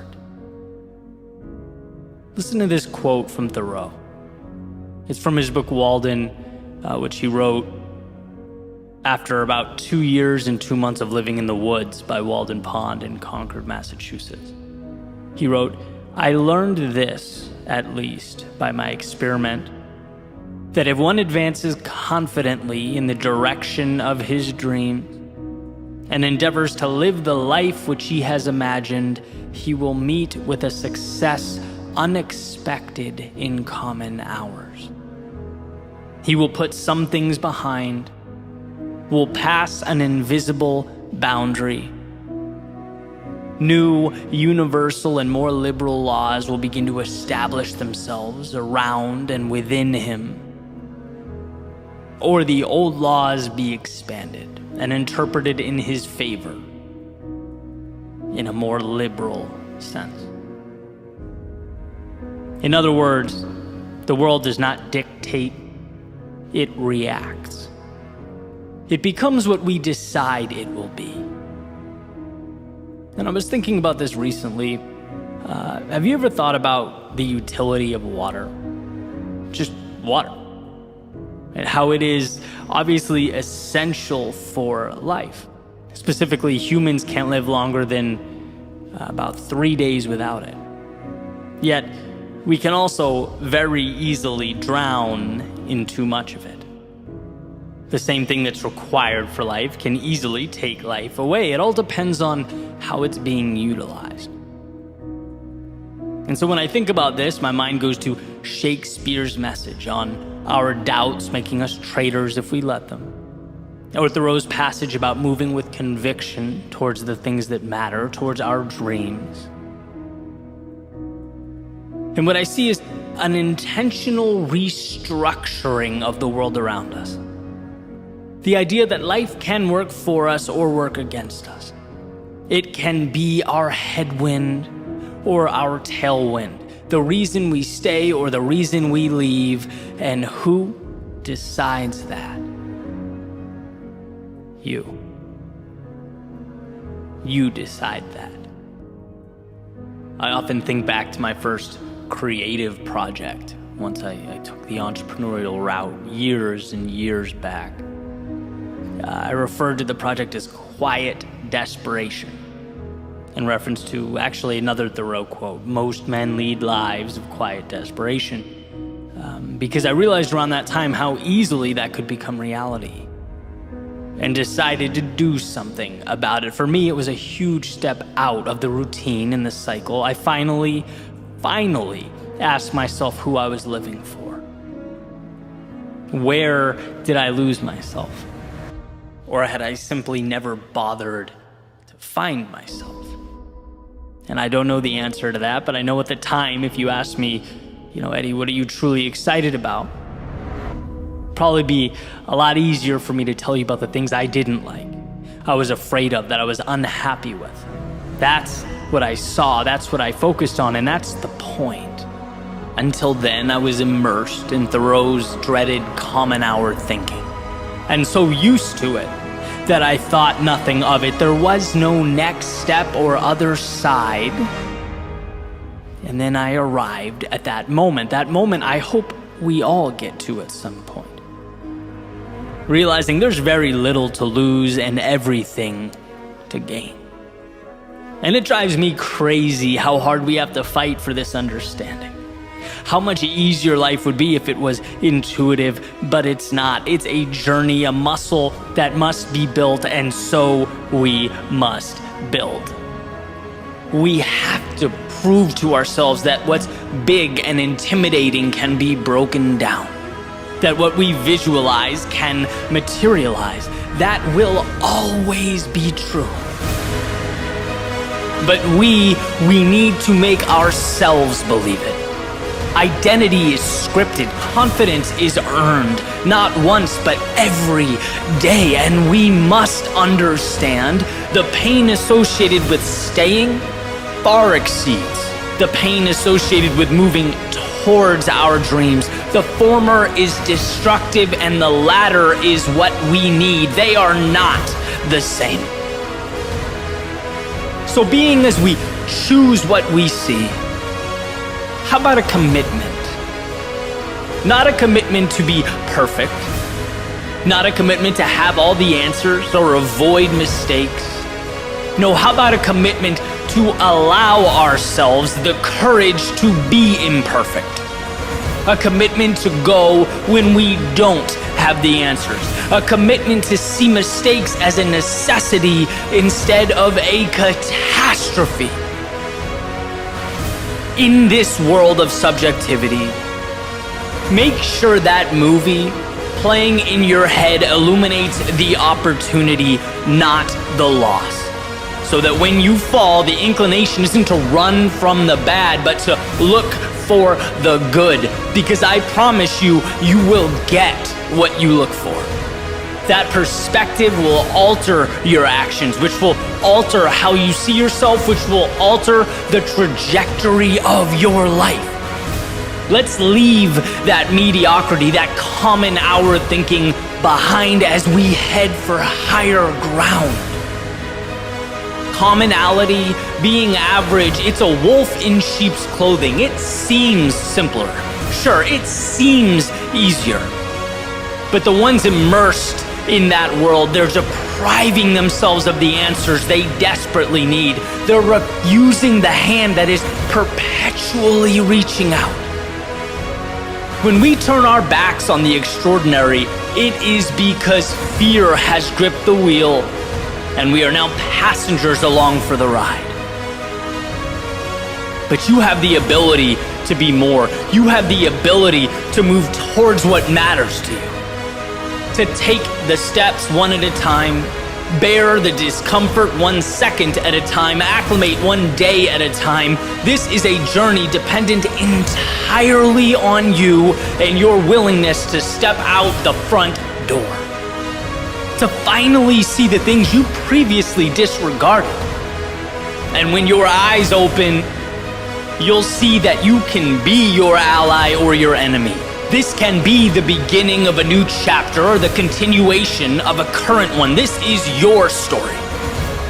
And by the way, that doesn't mean others wouldn't love to make it theirs, wouldn't love to tell you that life is beyond your control, wouldn't love for you to think that you are dependent on the outside world, that you need them and what they are willing to provide for you. But no, this is about you. Understanding that the first step starts with you, your decision, that your autonomy is a strength and a chance to begin again. Change the way you think, and what you get changes. It's not magic, but practical evolution. When we force ourselves to see the positive, when we look for a way, we find it.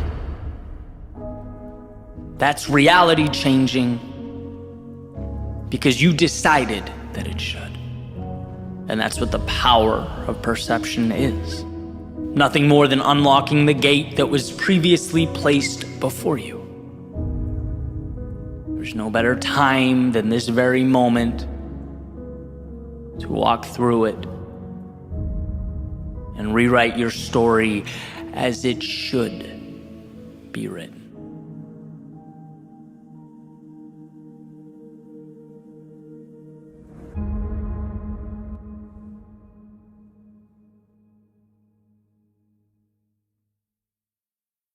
Here's an idea that's changed my life, right? As has been attributed to Nelson Mandela, the saying goes, everything is impossible until it's done, right? We view impossibility as this abstract, scary concept implying that something cannot happen, that it's not reality, it's outside the scope of what we are capable of doing or creating. And we feel that. We feel that when we're in the middle of life's trials and tribulations, and we feel that push-pull. You know, we feel that when we're working on something and we feel unvalidated. We feel like everything's in vain, like we're putting in time and energy. Where's life rewarding us? Where is that? The top of the mountain, the medal, where's the applause? I cannot find it. When we feel that, the solution seems impossible. Nothing short of impossible. And what I want to do is kind of debunk that idea and show you how that abstract notion of something that just seems too big, it just seems insurmountable, how you can take that and break it down into very doable, manageable, daily tasks that change your life and your relationship with the word. I want to give you two examples. of books that I've read, and I've talked about them a little bit on the channel before, but I don't think in this context of how human beings have done impossible, quote unquote, impossible things and not even realized it until they stepped outside, right? Until they crossed some finish line, some abstract marker, looked back and went, oh my God. And the rest of the world went, oh my God. That's not realistic. You know, and what's incredible is as the impossible was being done, the steps to get there were so small and so commonplace that the people carrying out the impossible acts didn't even understand, didn't know. They were just putting one foot in front of the other. And so both stories are related to war. And I feel like when you take sort of the darkest elements of mankind, stuff that's inconceivable to a lot of us, and you see how people were able to get through those situations, it puts things into perspective, right? We're not dodging bullets here in our own world. And that idea, you know, it helps ground us, right? So the first is Laura Hillenbrand's book, Unbroken. And Louis Zamperini is the main character in that book. It's one of my favorite books. And he's a track star that ultimately goes to fight in the war, and his plane is shot down. He goes to a Japanese internment camp and just endures hell, mental and physical torture. He's beaten, he's starved, he's isolated, just goes through a mental hell from camp to camp to camp, day by day. Sometimes thinking he would die, really not knowing, malnourished, watching people around him die, get beaten. Like it's an environment that it would be hard for us to comprehend. And one part really struck me in this story. It's when at the end of the war, the prisoners are set free and he's talking to someone about the trip and looks back and says, I'd rather die than do that again. Like, I couldn't do that again. It's quote unquote impossible. And I don't think he used that word, but that's the implication, right? There's just no way. And it's like, as even as the reader, as you look back, you're like, that is not something a human being can endure. It just seems like too much when you look at holistically. But what the prisoners did was take it one day at a time, one awful, horrific, grueling, unfathomable day at a time for years. And then when the point finally came, you know, they looked back and realized that what they had done was unbelievable. One day at a time. And it was heart-wrenching. It was so powerful to have him look back on his own journey and say, that's impossible. Like, I could never do that again. I would rather die than do that again. That's how hard it was. That's how just traumatic it was.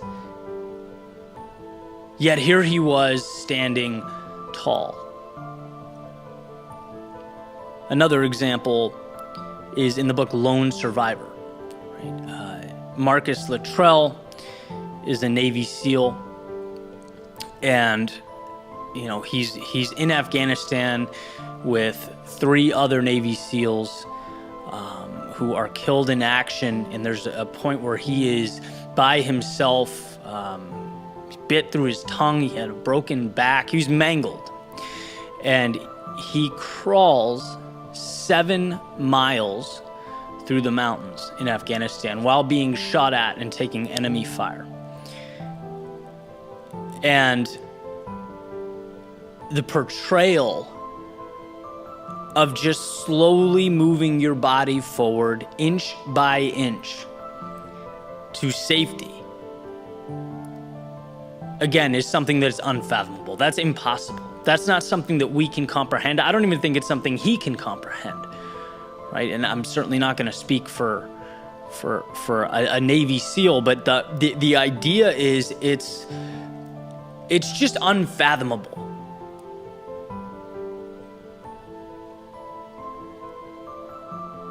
But one step at a time, one movement at a time, you can create a different reality. So when you take these examples and you pull them back down to earth, Viktor Frankl has he talks about in his book how suffering is like a gas that will fill any room, right? It's like everyone's suffering consumes them to some extent. And so you may not be at war, but we are all fighting our own battles. And when we are in the midst of the difficult times, it's easy to not think about getting to tomorrow, but think about surviving the whole war, metaphorical war, right? Not just crawling 1 foot, but looking at the 7-mile marker and thinking it's outrageous. So much of life is convincing yourself to move forward 1 step. And it's such a trivial thing to discuss. It's not sexy. It's not on its face heroic or exciting.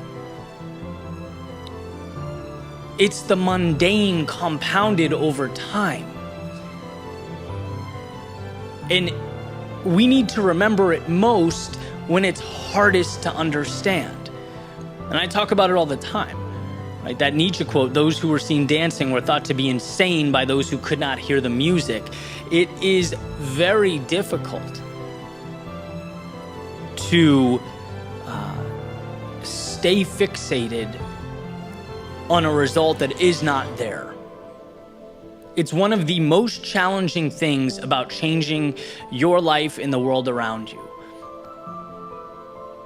Dreaming is putting things on earth that are not yet on earth.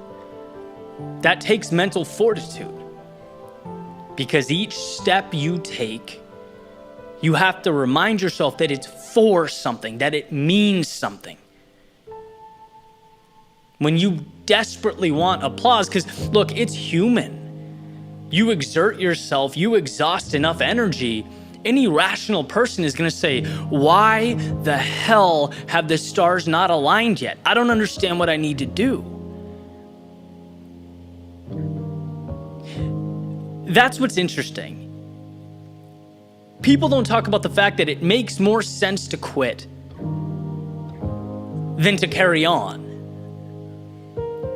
Like, to the rational brain, it makes sense that we would say no more, right? I want to deal with the world that I'm in, not one that isn't built yet. But it's why we celebrate. We celebrate those times that we move forward anyway, that we had the vision to see the unseen and do what so few people can do. That's what makes life beautiful. That's what makes human beings beautiful. We see life through stories. Well, the ones that can write and craft narratives that have not been heard or watched or explored, that's magic.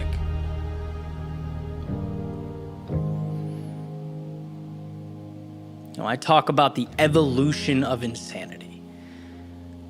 I wrote about this years ago, and it continues to be one of the most important things, I think, that I've written. This idea, if you take a woman who leaves her everyday life, right, for example, and she has this passion, this sense of purpose, and she wants to breathe life into it. So she leaves her ordinary world and she starts building. And she becomes obsessed with this idea.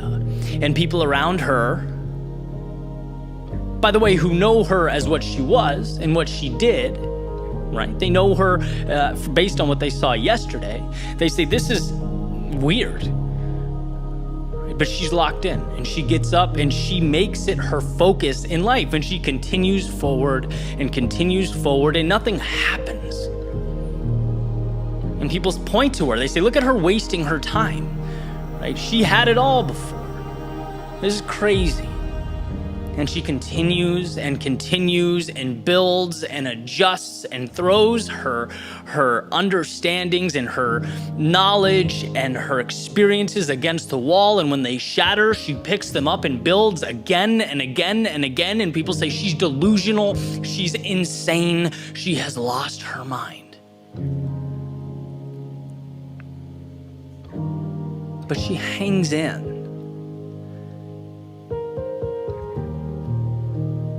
She dances without the music long enough to get there.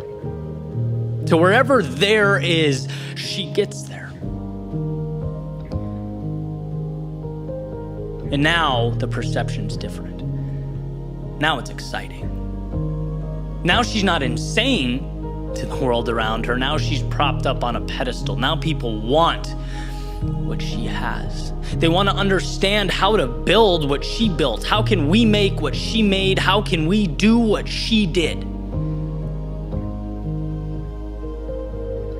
Right? They call her lucky. And she says, no, for you to call me lucky is insane. Right? What she did was build the impossible.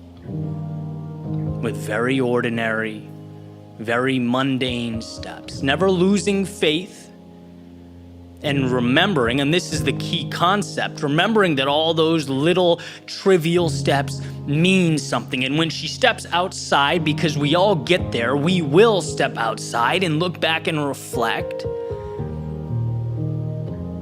We'll look back on the impossible that we built, on the magic we created. The thing we need to remember, that magic is manufactured with very real, practical components of life. Simple decisions. It's like the human brain is so much more than the sum of its parts, right? You can take any element physically of the human brain, and it doesn't seem that extraordinary. We can't even explain or understand it, but you put it together and we have something that transcends the biology and the physicality that we look at under a microscope. It doesn't make sense. We haven't quite figured it out, right? All those little pieces become something meaningful. And my point is, we all have our own journey. We're all fighting our own battles. We all are going to get to a point, because it's human and in a way it's required, where we look around and we question ourselves and we question the process, and we don't know if it's worth it. We forget why we started. We can't see the finish line because it's not there yet, and we'll only see it if we continue to uphold that vision in our heads. That's when it's important to remember what impossible is and how it's made. And every simple decision to step forward is crafting the impossible. I had a call with someone today, very successful individual, right? Very skilled and respected in his field, brilliant platform, great communicator, just an all-around impressive human being. Right? He says, yeah, but I want to be one step further. I'm getting frustrated, right? I don't know, like, what can I do to get there? And it's like, I've been in that spot. In fact, I find myself there a lot. And I think it's incredible that you're looking out and asking, what pivots can I make? What adjustments can I make? But sometimes what you don't do is more important than what you do. And what you shouldn't do is lose sight of how much you've built. What you shouldn't do is forget that one step at a time creates miracles. that you are well on your way to where you want to be. And yes, ask that question. Ask, how can I evolve? Ask, how can I level up? But never let impatience trump the big picture. Never at the expense of who you are and what you've made. Because sometimes life is about just moving forward. Sometimes it's about the trivial. Sometimes it's about the mundane. That's what hurts. That's what gets you. Most people don't quit because of a traumatic experience. Most people don't quit because they took a monumental L. They quit because the little thing doesn't reveal its value. It's very hard amidst the chaos of day-to-day life to remember what you're building, to remember each little step is a brick that will come to evolve into the impossible.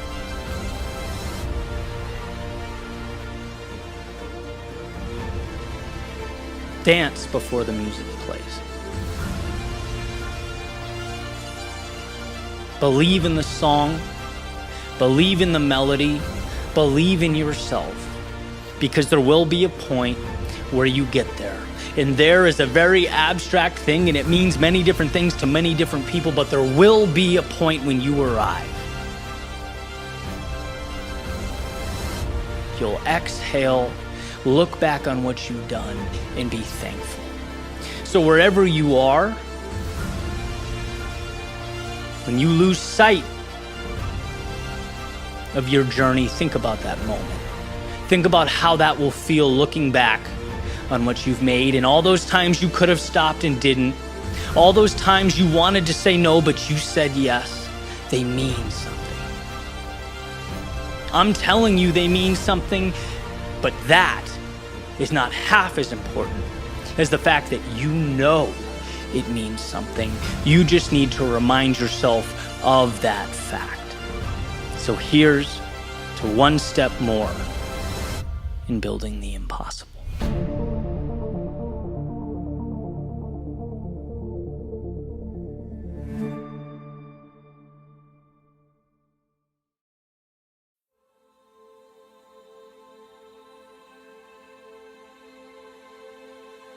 What if I told you that you already know what must be done?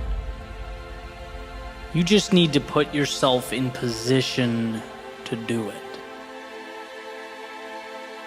You need to unlearn the rules that crippled you, the ideas that confined you. We are in constant pursuit of the thing that will magically right all our wrongs, the answer that will give us something we've never had.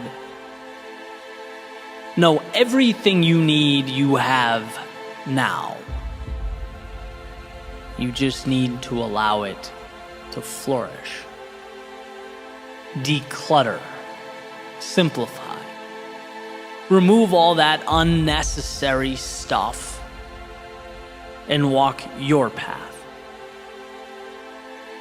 Einstein once said, everyone is a genius. But if you judge a fish by its ability to climb a tree, it will live its whole life believing that it is stupid.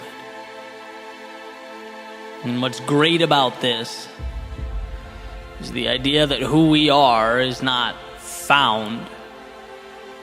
It's acknowledged. It's accepted. And I think in our world, there are so many fish, as Einstein says, trying to climb trees, that it creates a sense of learned helplessness. We are judging ourselves using the wrong metrics. Equipped with the skills, the characteristics, and the abilities to win in our own arenas, but playing in someone else's.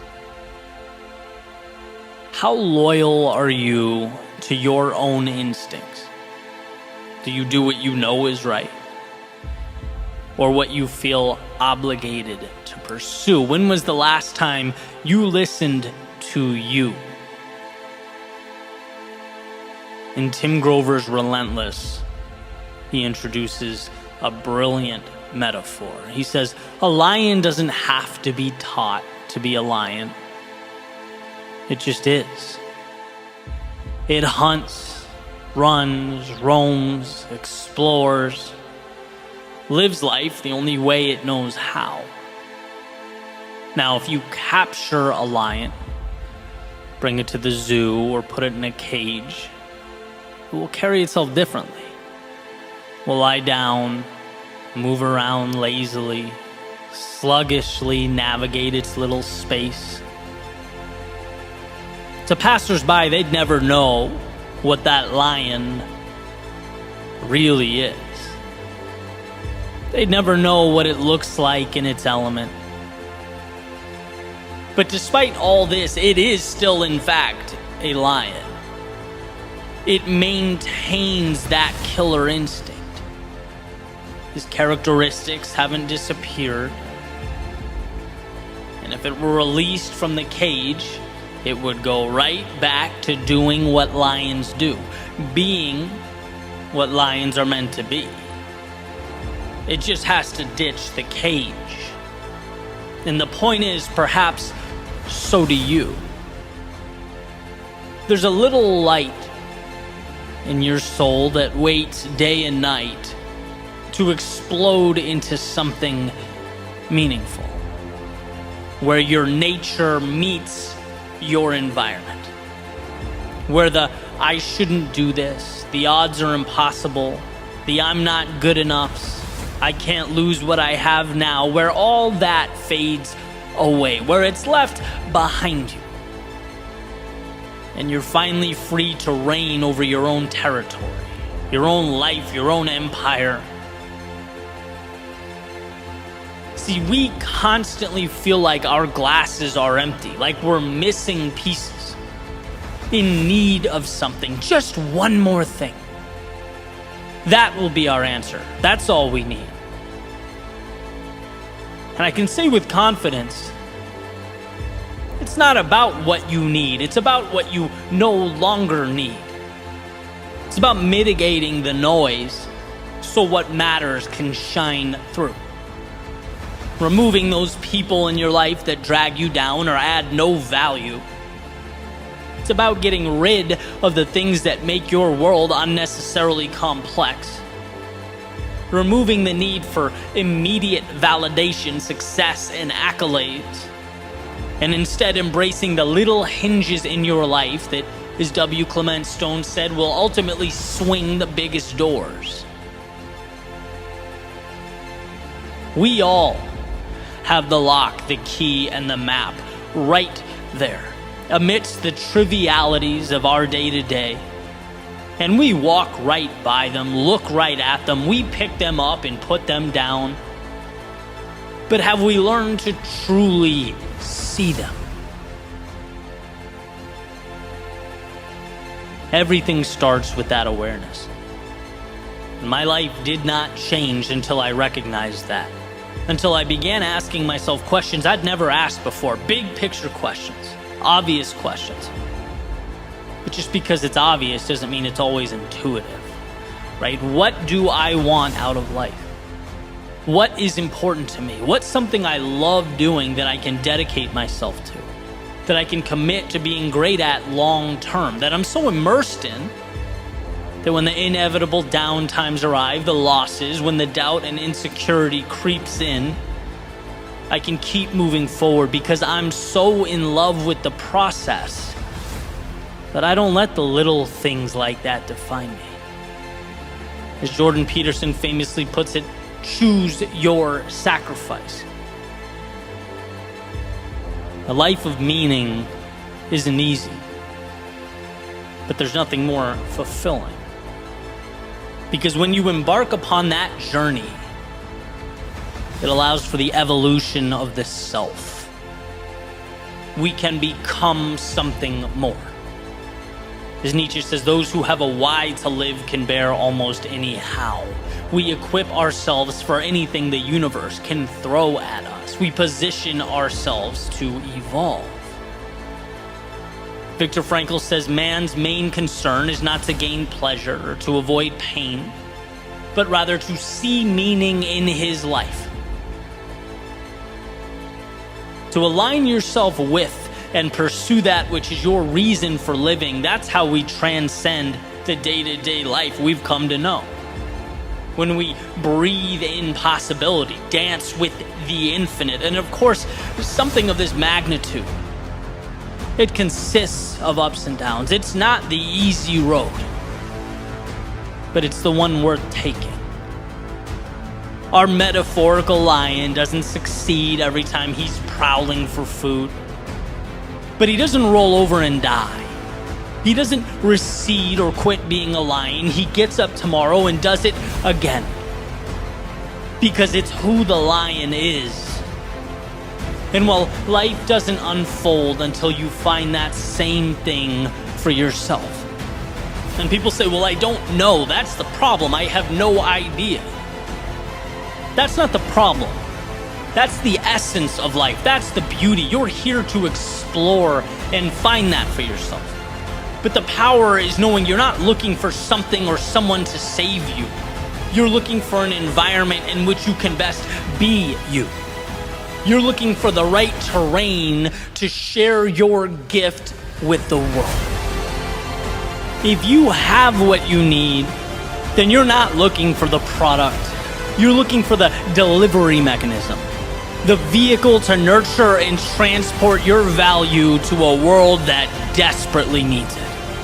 You're looking to build yourself up and in the process, amaze yourself. Look, what you're capable of is beyond comprehension. It's limitless, almost unfathomable. But it is, as Ryan Holiday says, a confidence that must be earned. So start now. Earn it. Let yourself succeed. Your intuition knows what feels right and what doesn't. But the seed must first be planted. So make today about setting yourself up for success, turning off the idea that you're one piece away from completion, 1 minute away from starting, that you're almost ready. No, you are ready now. You have what you need now. You know what's necessary now. You just have to be your own ally. Put yourself in position to be yourself. Let your values shine. Double down on what matters to you. Look, it's not a game of acquisition. It's a game of courage. Do you have the courage to be who you are? To follow that potential, that possibility into the great unknown.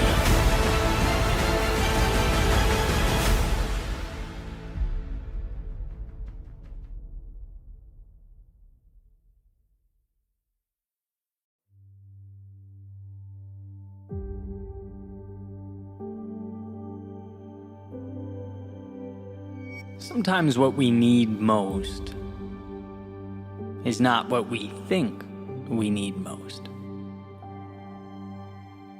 It's not that break we've been waiting for the universe to provide, or the answer we've been desperately seeking. No, sometimes we need only 3 words.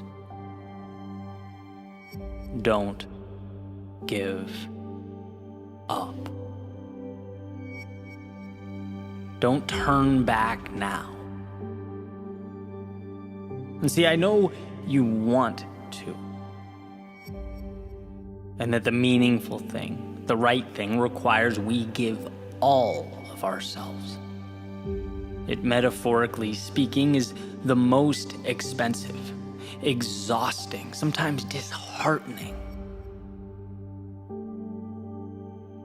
But this is your reminder that there will come a point when you look back on this moment and the best thing you'll have ever done will have been continuing to put one foot in front of the other, continuing forward despite the circumstances, towards that which means something to you. I remember in South Florida, a handful of years ago, I'd just moved down here and was exploring the area a little bit, looking for a place to live, and I found this kind of odd little park in between a parking lot and the beach. And I pulled over, just started walking around, and ended up sitting down on this bench that faced the ocean and just looked out for a while. I remember looking at the people who all seemed so happy. They all seemed fulfilled, looked like they had it all together. I looked at the ocean that was so much bigger than me, so vast, so powerful. At the non-stop stream of planes flying overhead that all seemed to have a direction, a purpose. They had their courses mapped. And I think I remember it so vividly because I'd never felt more alone than at that moment. Like deeply, painfully alone. And it's not that I enjoy bringing up these types of experiences. I bring them up because time has revealed repeatedly that from these moments of doubt and sometimes even despair come what we need most. So long as we don't run from what the world is trying to provide us. It's as though we must experience emptiness before we can become fulfilled. We need to be overcome with this sensation that there's no way out before realizing that there is always a way, so long as we're willing to find it. And the pain associated with that willingness, well, it far outweighs the alternative. I often break things down into this dichotomy of the easy, meaningless way versus the hard, meaningful way. But that may be oversimplified, right? Easy compared to what? Hard compared to what? It's easy to shut down when we're at our lowest. It's easy to stop when it hurts. But easy now evolves into what's actually incredibly difficult tomorrow. A difficult, heart-wrenching, regretful forever. Admittedly, a controversial figure, but regardless, one of the most important quotes I've ever read was by Lance Armstrong in his book, It's Not About the Bike. He says, pain is temporary. It may last a minute, or an hour, or a day, or a year, but eventually it will subside, and something else will take its place. If I quit, however, it lasts forever. See, the easy thing versus the hard thing is too simplified, void of imperative context. The question is, in our darkest moments, will we stand up when it hurts so that we can walk, run, and ultimately sprint towards what matters? There's a realization that helped me. Because when we're in these situations, the thought goes like this. Things are wrong, things are broken, my life isn't what it should be. I need to fix this and make it whole, make it right, so I can live a good life like everyone else. Like, there's a deep loneliness associated with that misconception, as though the world is put together, but I am not. Well, let me dispel that notion and end that narrative. The world is a series of objects that mean nothing other than the value we place upon them. 7 billion people, all fighting their own battles, all trying to make sense of things, all pretending like the little fairy tale they've manufactured in their heads is the real thing or the right thing, when in actuality we are all just passengers along on a ride we do not understand. Fighting battles that we don't often comprehend and cannot grasp. But you are not broken. You are human, perfectly imperfect, equipped with the tools to take another step forward despite the chaos and the uncertainty. Steps that become, in the end, everything. I remember reading about Jefferson, how he had migraines so severe while president that he would do most of his important work in the morning because of the high probability he could literally be incapacitated from noon on. And I just thought, man, we are all fighting battles. We're all doing what we can to make the most of our circumstance, to redirect discomfort into opportunity and pain into progress. And what's most incredible is that we can. There's a saying that it's not supposed to be easy. That getting where you need to go requires the treacherous path associated with a hero's journey, the vast unknowns, the questions that remain unanswered for extended periods of time, the villains that seemingly inject themselves into our lives. Please understand that this is not a reflection of you, who you are, and your capabilities. This is the game of life. This is today's difficulty in exchange for tomorrow's meaning. The pressure that creates the diamonds, and you don't have to be sure of anything other than that you know you will continue stepping forward. Because you can. Things won't always go right, but in the failures are the new tools to grow and redirect. You won't always feel on top of the world, but it's in the valleys of despair that we're forced to truly analyze, to think deeply, reapproach. And perhaps most importantly, you may have days where you let yourself down, fall short, perhaps lose sight of the courage to which you have attached your dreams, but that's okay. You are defined not by your mistakes, but by the present moment. Not some impossible expectation of perfection, but by your ability to rise and rise again. When it requires all of you to lift your head up and carry on. So go into that unknown, where fear is transformed into courage and doubt to strength. Go. Because if not here, where? And if not now, when? Go. All you need, you have. And when life finds you sitting down on a park bench, staring out at a world that feels too big and too complex, that seems impossible to navigate, find it within yourself to smile. Smile because of what you've already overcome, what you've been through, who you are. Remember that you are exactly where you need to be, staring up at the meaning in life as opposed to down at your feet. Now go. No miracles here, no mountains need be jumped or oceans crossed. But if you, 1, step forward, and 2, believe in yourself to put the pieces together as they arrive, there is nothing you can't do or be. There is no obstacle before you that is insurmountable. Just keep going. And sure, sometimes that's all we can do. But it also happens to be true that it is your greatest superpower to simply find a way to run if you can, crawl if you must, but find a way. Because deep down in your soul, the pieces are there. And it will be, at some point, as you look back, the greatest decision you've ever made.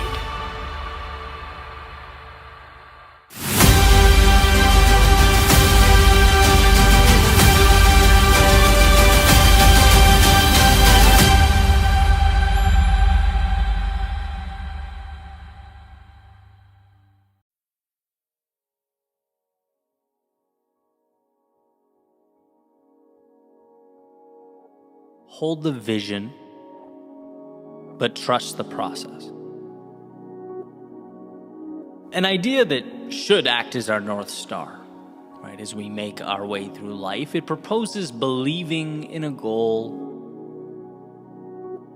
but at the same time understanding that its manifestation will be unpredictable, challenging. It may not unfold the way we thought it would.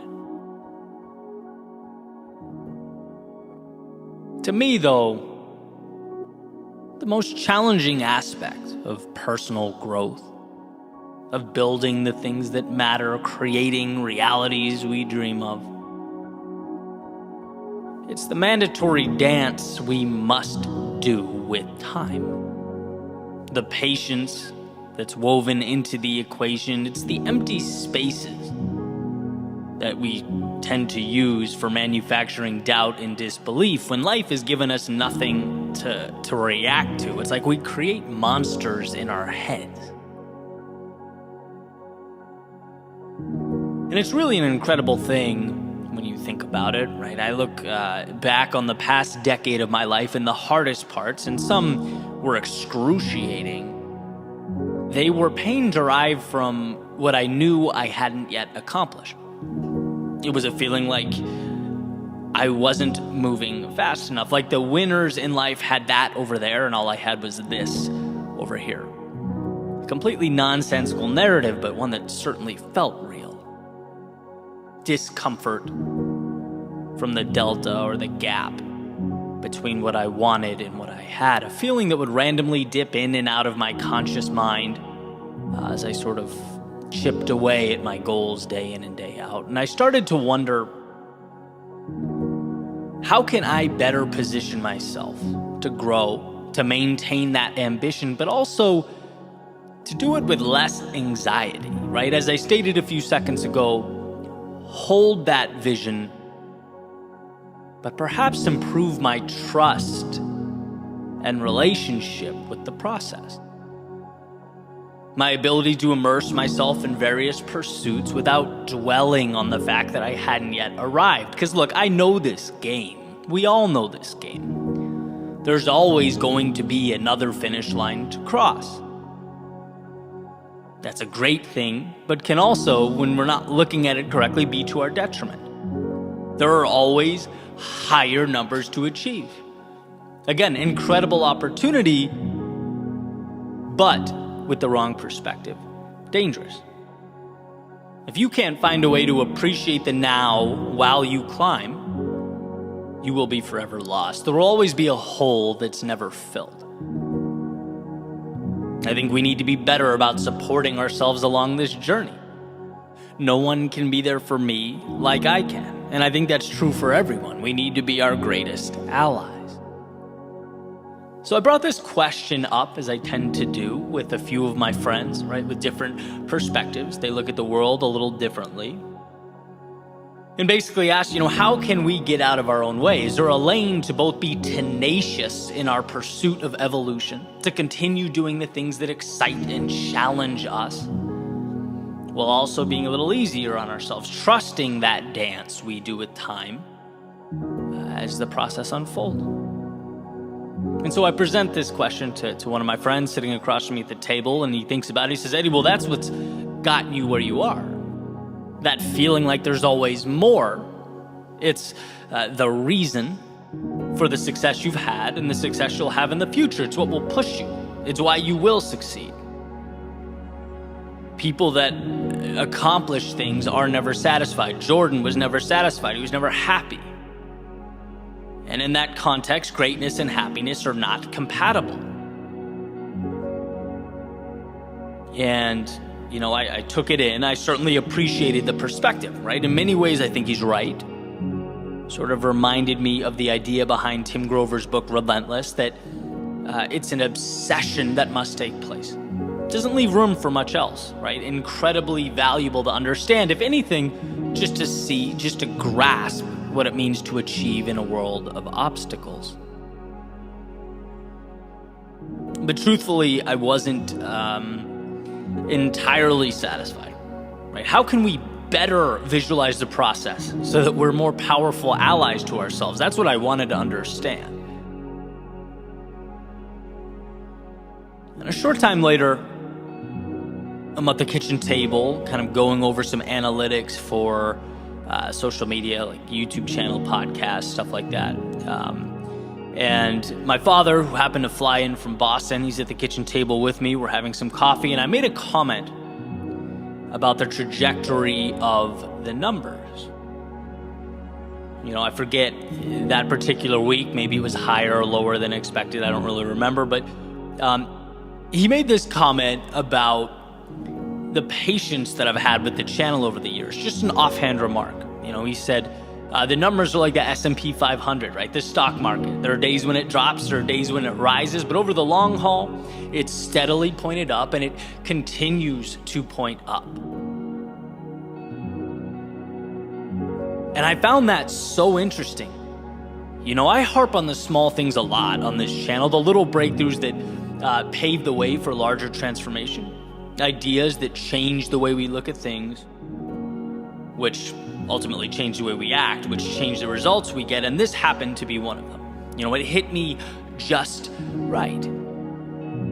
What is perhaps the most important piece in the famous book, The Intelligent Investor? What is the idea that made Buffett a billionaire? It's that you invest in things you believe in and you remove the emotion. You hold the dips. Right? When the stock market takes a hit and everyone's panicking and acting emotionally and selling, you don't sell. You buy more, right? When the world emotionally rushes out, you rush in. And when the world emotionally rushes in, you step out. Well, in life, there will be days when your metaphorical stock drops. At least you feel like it does. Right? Those YouTube numbers, perhaps numbers in the old bank account, maybe fitness goals fall flat, maybe you're just not seeing a return on investment. But we are never defined by the events of the day, even the worst of days. They're merely a small part of a much larger pattern, and the truth is, sometimes success is so small, you can't see it. Of course you're going to be anxious if you think every day should be comprised solely of mountaintops and finish lines, if you're always looking, comparing, contrasting.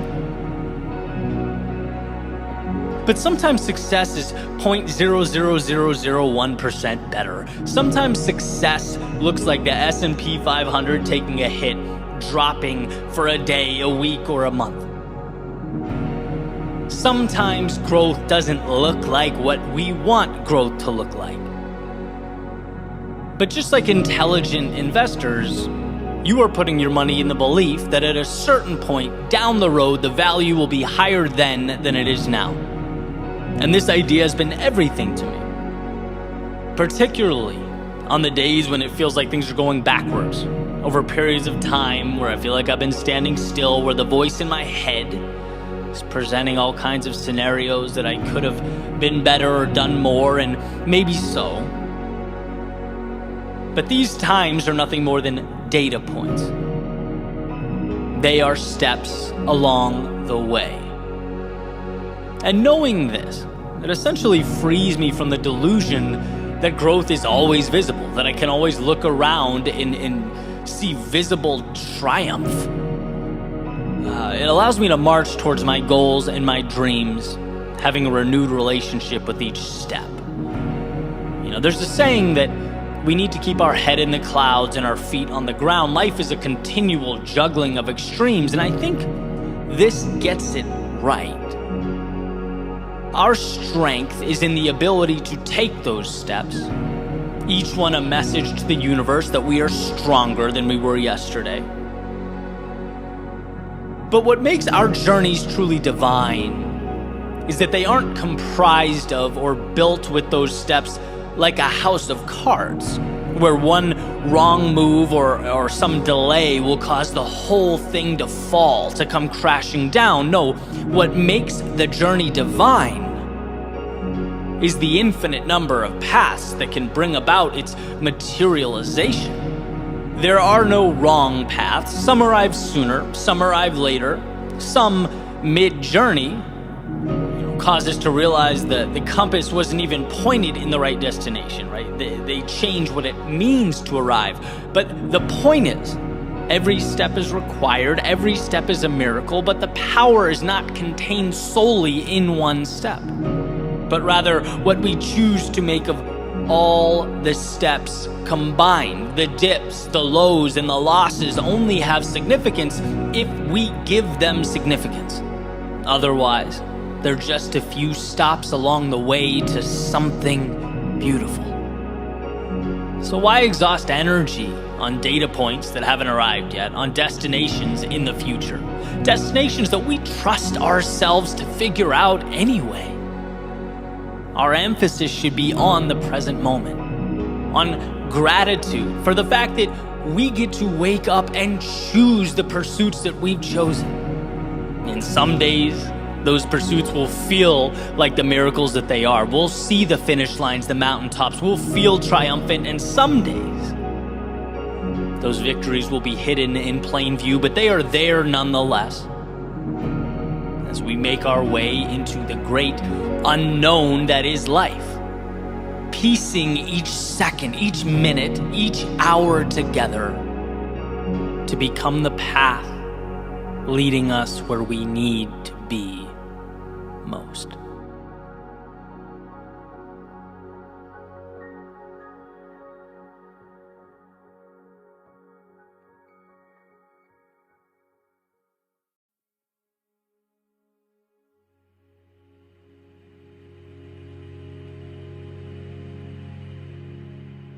There has to come a time when it's now or never, where you look at your reflection and realize that the cost of waiting is far more expensive than the cost of stepping out into the vast unknown. In every journey, that's when life effectively starts. But here's why this is so tricky. What's caught me off guard so many times in my life, it's the many shapes that waiting takes. See, waiting is not always sitting there and doing nothing, not at all. Sometimes waiting is just the bare minimum. It's moving forward so slightly and so slowly that you can essentially trick yourself into thinking that you're progressing, into thinking you're making it happen. When if you really stopped and looked, if you were honest with yourself, if you really took a second to review, to analyze, you'd see that you're leaving almost everything on the table. You're not creating progress, you're dancing with the idea of progress. Sometimes waiting can mean just going fast enough to not have to look at the fear you're hiding behind. That's reality, right? I think it's a very normal thing, but I also think life is too short for normalcy. I think we can do better than normal. And I believe with all my heart and soul that the world has for us the spectacular. Sitting there on the top shelf, waiting for those who can acquire the self-belief and the awareness to reach out and grab it. And how crazy a thought to realize that we could have been sitting next to the very thing we've needed for days, months, years, but never taught ourselves to extend our hands and reach. When I look back, the most important moments in my life were not tangible acquisition. And see the flashy things that try and capture our attention, right? The money, the condos, even social media growth, business growth, whatever it is you're working towards. Like, those things are wonderful. They are benchmarks that hopefully align with your North Star, but they are not the difference makers. Not at all, right? They were the byproduct of what really mattered. They weren't the moments that moved the needle. My greatest moments were mental shifts, cognitive transformations. That's why I do this for a living. I see how much can change when we step back and look at life just a little differently. It was my realizing that I was demanding too little of myself. That the world won't see greatness in me until I see it in me. That shift that pushed me to demand more of myself, seek bigger challenges, value my work to a greater extent, charge more for my services. And that mental shift is what made some of those externalities possible. It's realizing that if you want it, more is on the table. That yesterday doesn't define you. That it's never too late to begin again. That everything you need, you have, right? These are the ideas that truly change lives. They make the difference.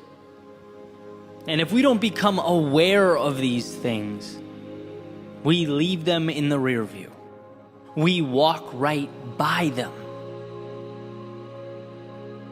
In other words, the most important moments of my life were when someone or something shook me and effectively said, hey, look around you. If this is what you want, fine, enjoy, right? But for your information, there is more out there. And if you step up just a little, if you do just a little more, if you pivot and come at this thing a little bit differently, you will further that reach. You'll create another ripple effect that will transform your life. But we must stop and look around. A good friend of mine, and this is just the other day, right? We're having lunch, we're talking about marketing, and we always joke that marketing is just a part of the business that I don't particularly enjoy, right? Necessary, but not my favorite. And we're going through kind of different strategies, ideas, and he presents one, and I say something like, I don't need to do that. It seems a little over the top. And unfiltered, he goes, man, you're hurting your reach. Like, what good is that metaphorical restaurant that's not on anyone's radar? You're going to be the best pizza shop that no one knows about. And it just kind of hit me, right? It's like, man, I needed to see that differently. Maybe there's room to be a little more aggressive. Again, one example of many.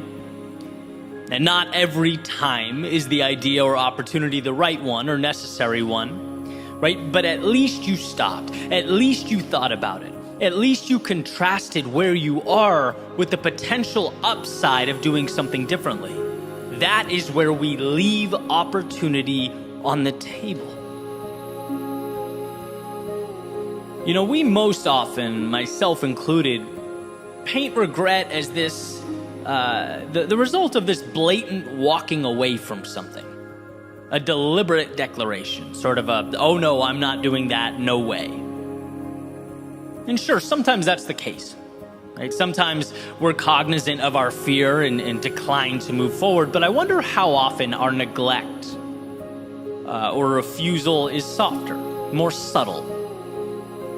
I wonder how much of our regret comes from simply not stopping and looking around, not letting in alternative points of view that challenge us and force us to level up. How much of our regret comes from simply not understanding how short life is and how quickly time passes us by? And if we don't create some abrupt change in our day-to-day, if we don't manufacture some momentum in our lives, even when it feels least ideal to do so, the ship we needed to be on will sail away without us. So think back to your hardest days. Even the ones that took you out, that brought you to your knees, and realize that you survived every single one of them. You have, for years, been acquiring the armor, piece by piece, to move into something bigger. You've been learning, you've been evolving. But today, what about sitting down with yourself and having the discussion you don't want to have, but need to have? What about asking if it's time to leap where you once stepped, to run where you once walked? What about taking a good look around and asking why you're living in ways that don't serve you? why you're conceding so much of what matters. Again, the evolution you want and need is there. It's always there, and that's the key takeaway here. It will always exist. But the question is, will your commitment to stop, to think, and to reach for it be there? Years from now, looking back, I think we'll find that our willingness to ask those questions mattered more than we could have ever imagined. That silence often implies the lack of adversity needed to evolve. Because the reality you want, it doesn't come to you, you must go to it. And that means reapproaching today's normalcy and comfort, seeing those things for what they are, a continuation of the status quo. Nothing changes until you change. So take a look around, examine those pillars holding up your worldview. Not once, but over and over again. And if one, many, or all of them must be knocked down, then so be it. The point here is that you can build. The point here is that life happens on your terms, whether you realize it or not. That doing nothing is accepting what things are. It's a head nod and a thumbs up to reality as is. So again, ask yourself what you want out of life. And if you are missing that mark, tear down what must be torn down. It might be hard now. It might hurt now. It might be uncomfortable now, but when you're eventually standing upon an existence that aligns with who you are and what you want, you'll see how necessary it all was. How it was there the whole time. And thank God you found it within yourself to reach out and take it.